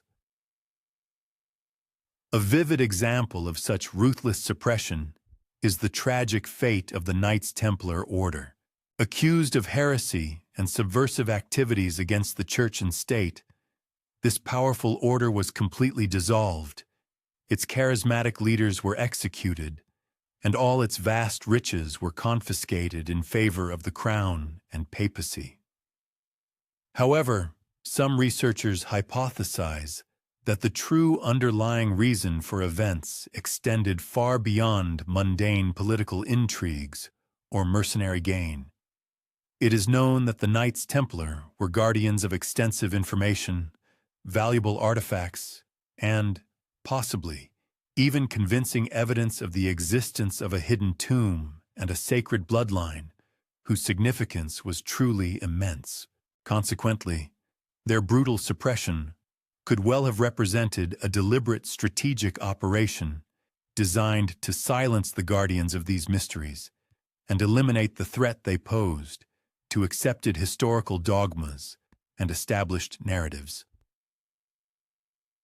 Moreover, such decisive suppression created an aura of pervasive fear and extreme circumspection among all who possessed sacred knowledge and guarded these dangerous secrets. These guardians, fully aware of the potential consequences of their knowledge, exercised unprecedented caution.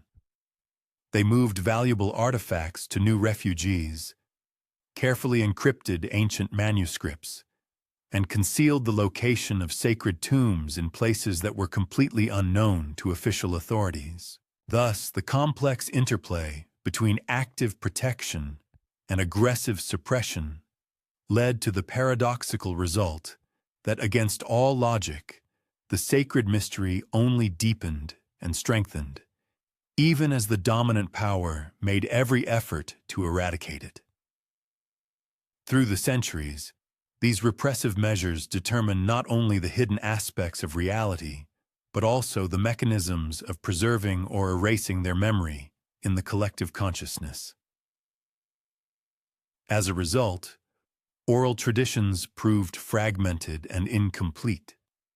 Ancient manuscripts were either irrevocably lost or deliberately consigned to oblivion, and sacred places were altered or carefully disguised.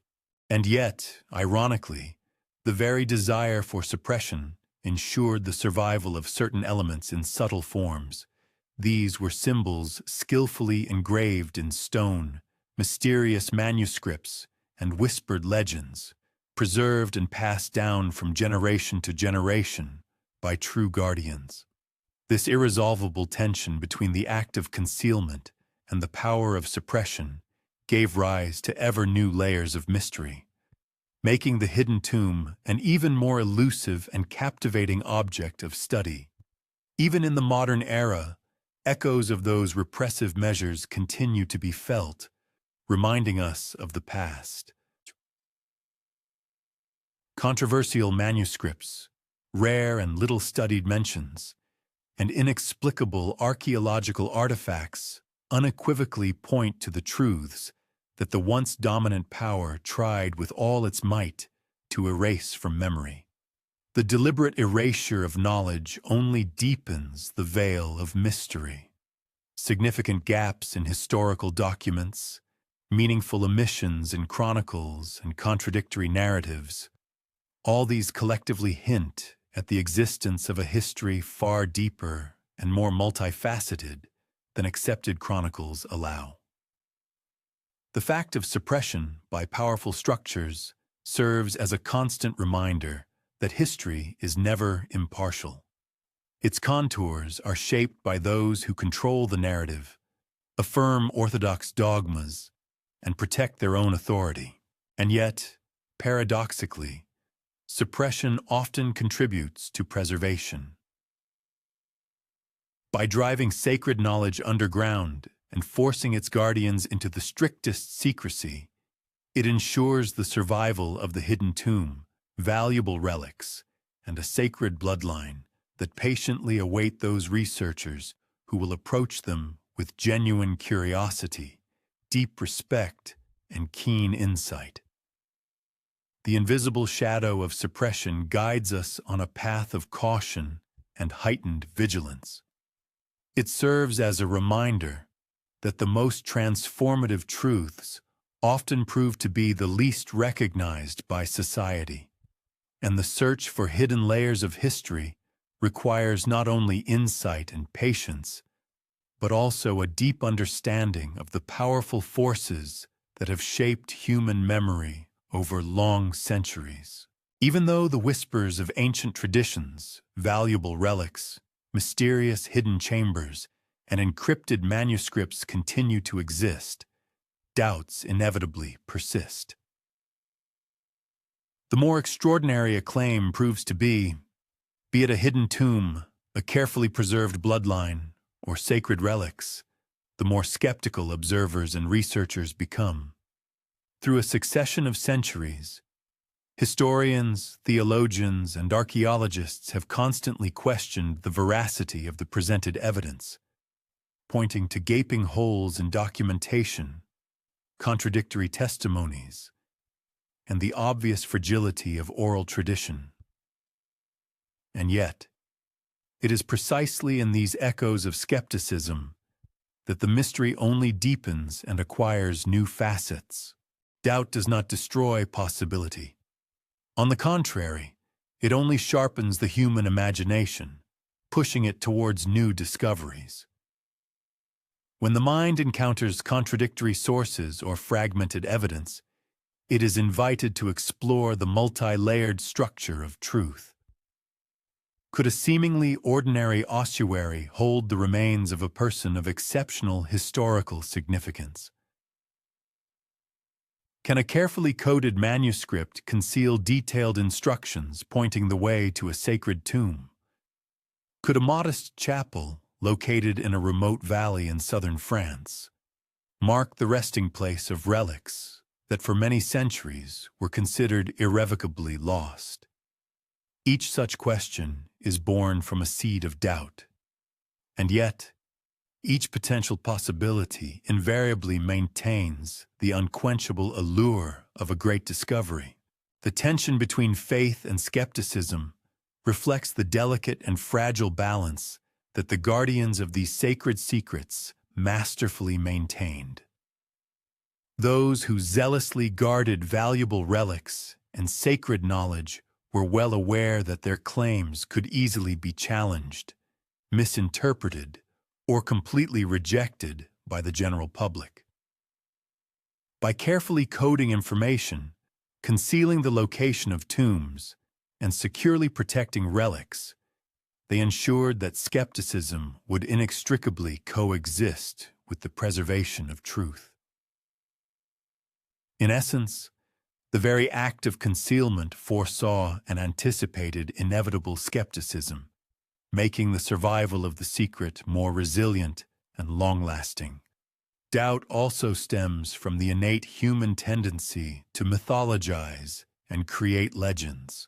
Numerous legends associated with Mary Magdalene, the Knights Templar, and hidden tombs are closely intertwined with genuine historical facts, profound symbolism, and rich human imagination.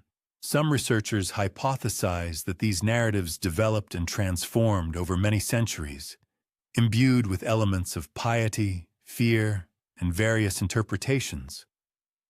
And yet, even if these stories were significantly embellished, the enduring and consistent sequence of certain motifs, symbols, valuable relics, and carefully coded manuscripts unambiguously implies the existence of a core truth that remains hidden, but persistently manifests itself beneath numerous layers of legends and conjectures.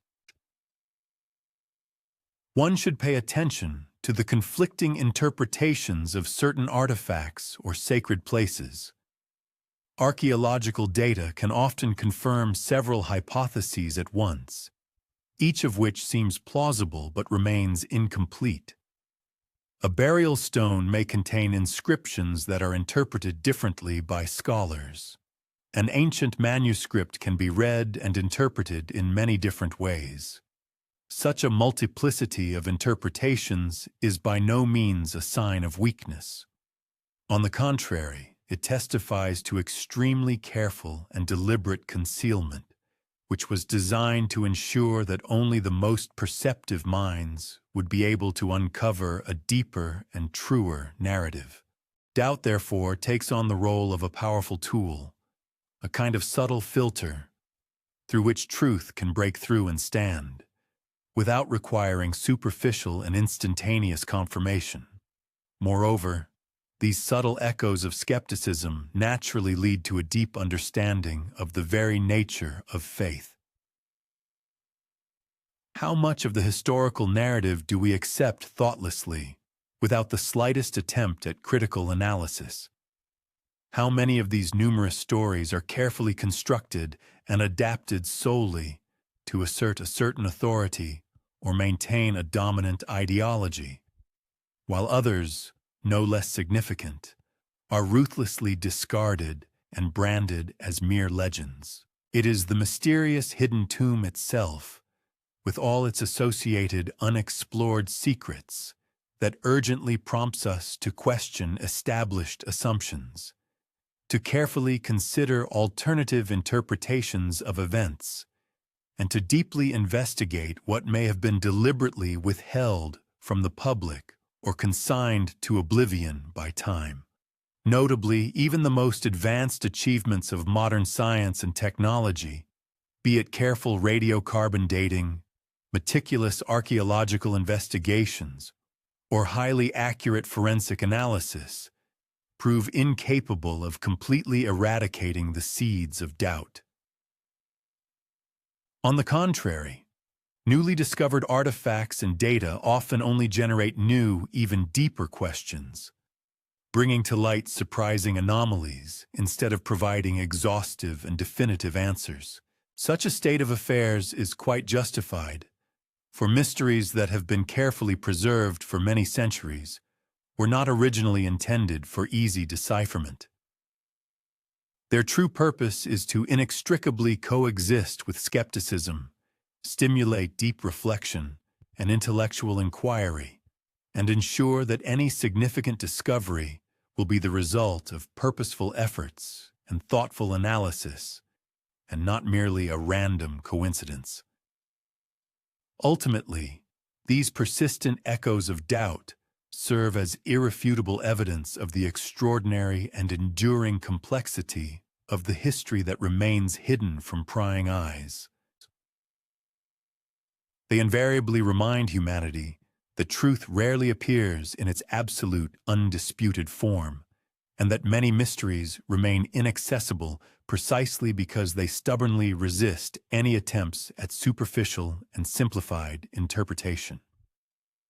Thus, the hidden tomb, as well as the ancient bloodline and revered relics associated with it, continue their existence not only in tangible material form. Their true legacy is also embodied in the endless questions, in the unchanging skepticism, and in the unquenchable curiosity that they invariably arouse in people's hearts for many, many generations. Consequently, doubt should not be perceived as an insurmountable obstacle or barrier to knowledge. On the contrary, it is an integral and significant part of the research journey itself. Skepticism calls us to approach complex riddles with special patience, deep insight, and, no less importantly, with a broad and extraordinary imagination. It is in these quiet, almost silent spaces that stretch between unwavering faith and keen skepticism that the hidden tomb continues its waiting, remaining as elusive and enigmatic as ever. It invisibly offers inquisitive minds only fragments of information, faint whispers of ancient traditions, and meaningful symbols that persistently urge humanity to look beyond directly perceived reality. Remarkably, some of humanity's deepest and most significant stories reside not in grand libraries or among famous monuments, but in absolute silence. For countless centuries, those entrusted with the high honor of preserving sacred knowledge, guarding hidden tombs and precious relics, deliberately chose the path of quiet, inconspicuous preservation, preferring it to loud public recognition.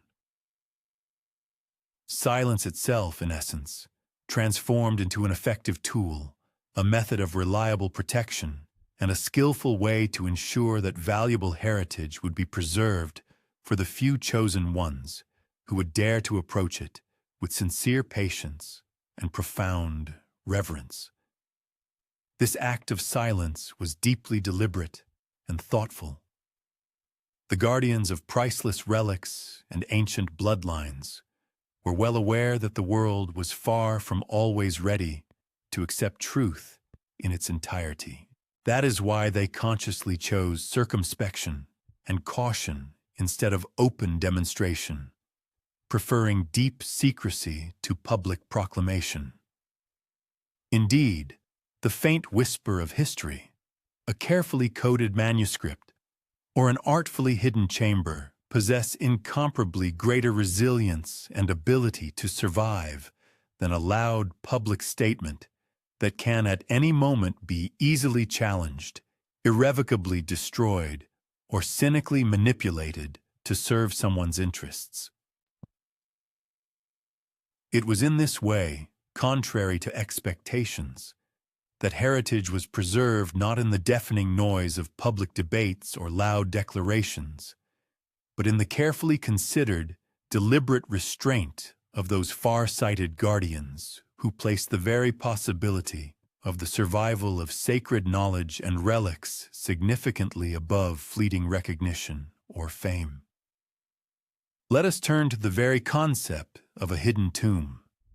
Its exact location, its precious contents, and its profound symbolic meaning might have been known only to a very limited circle of individuals in specific historical periods.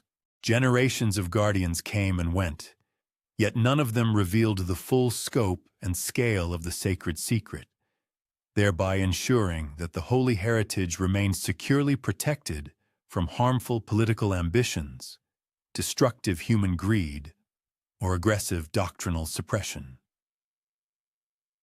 Thus, each individual act of silence served as a powerful reinforcement for the preservation process, allowing individual fragments of genuine truth to survive in conditions where open public records would have been inevitably destroyed or distorted. Moreover, silence actively shaped the very methods of transmitting sacred knowledge. Information was skillfully encoded in symbols, imprinted in architectural forms, hidden in ancient manuscripts, and passed down through complex rituals. Oral traditions were carefully transmitted by word of mouth from one trusted person to another. Precious relics were carefully concealed in hidden compartments or skillfully moved across distant lands. Even the most ordinary letters and maps were shrouded in ambiguity, ensuring that only those deeply initiated into the complex system of preservation could discern their true, deeper meaning. Thus, silence transformed into a special language, a complex method of communication and reliable protection, inextricably intertwined with deep devotion and a carefully developed strategy. The preservation of heritage in an atmosphere of absolute silence extends far beyond mere physical artifacts. Spiritual teachings, valuable genealogical knowledge, and sacred memory were transmitted in such an ingenious way that they could survive without attracting undue and unwanted attention. Figures such as Mary Magdalene, as well as early disciples and subsequent generations of guardians, deeply understood that the survival of truth often directly depended on its invisibility. Excessive disclosure of information threatened immediate destruction, while too little information could lead to complete oblivion. It was silence that served as that subtle yet vital balance that protected both. Even after many centuries, this unique approach left faint yet numerous traces for those willing to look carefully and meticulously. Barely discernible markers, skillfully woven into church architecture, erased but significant inscriptions in ancient manuscripts, and symbols masterfully disguised in plain sight, all point to a carefully planned and deliberate strategy. The legacy undoubtedly exists, but it remains deeply hidden. Modern researchers, delving into these subtle hints, are faced with a complex puzzle that was designed to be both protective and instructive, offering its fragments of truth only to those with sufficient patience and observation to recognize them. The very survival of legacies so meticulously preserved in silence is inextricably linked to the deepest understanding of the passage of time and the complex nature of human behavior. Those who took on the burden of guarding these sacred secrets possessed an astonishing ability to foresee the coming centuries of change, social upheaval, and unquenchable human curiosity. Their unique methods were based on principles of restraint, boundless patience, and extraordinary foresight, which ultimately ensured that precious knowledge, sacred relics, and secret tombs could safely survive many eras, continuing their existence long after the guardians themselves passed into oblivion. Silence became a vessel for preservation, carrying memory and meaning across generations. Reflecting on these silent legacies, we realize that the hidden tomb is not merely a physical place. It is part of a broader system of preservation, a network of guardians, symbols, and whispers that together maintain the continuity of sacred history. The silence surrounding it is intentional, protective, and sacred. A quiet testament to devotion, wisdom, and foresight. Perhaps the greatest lesson from these silent legacies is that discovery is not always immediate. Understanding requires patience, attentiveness, and humility.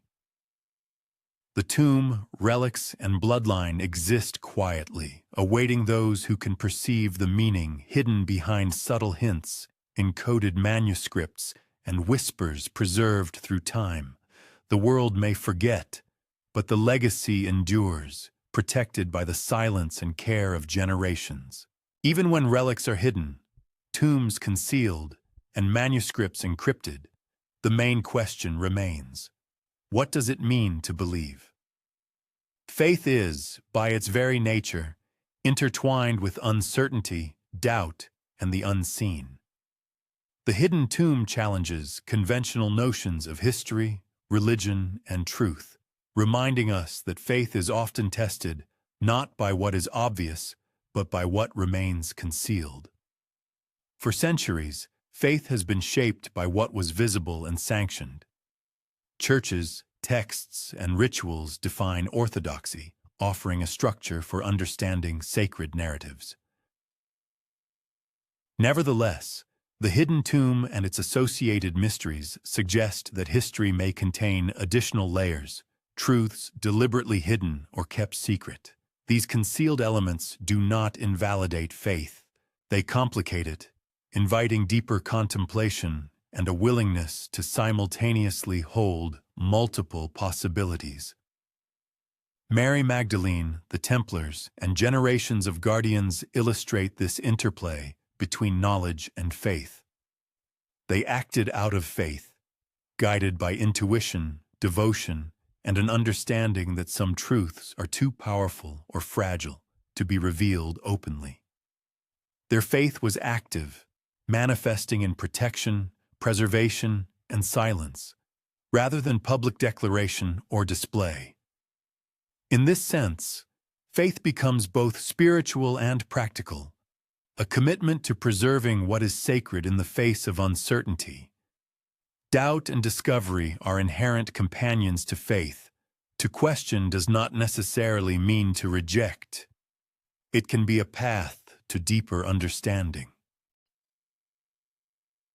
The hidden tomb raises profound questions about the intersection of faith and history.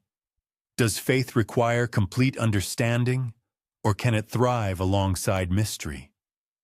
Are relics and bloodlines evidence or symbols of principles too vast for ordinary comprehension?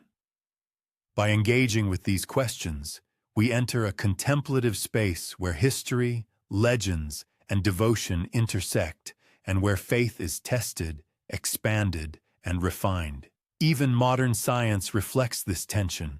Archaeologists, historians, and theologians debate the evidence, offering interpretations that range from skepticism to admiration. Every new discovery, anomaly, or manuscript rekindles questions about faith, authority, and truth. Tikutami, the hidden tomb, whether fully discoverable or not, serves as a mirror, reflecting the human desire to reconcile history with faith, certainty with mystery. Ultimately, the eternal question of faith reminds us that the search for hidden knowledge is not merely intellectual, it is spiritual. The journey through whispers, relics, manuscripts, and secret tombs is also a journey into the heart of faith, an invitation to embrace uncertainty, reverence, and curiosity. Faith, like the hidden tomb, endures precisely because it engages with mystery, not despite it.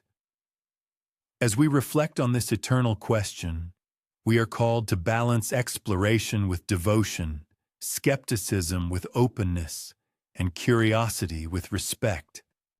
The hidden tomb and its associated mysteries are not only historical enigmas, they are catalysts for reflection, guiding seekers to consider the profound interplay of knowledge, faith, and the sacred secrets that have quietly shaped human history. For millennia, though centuries have passed, the hidden tomb continues to exert a quiet, almost magnetic influence on history and science.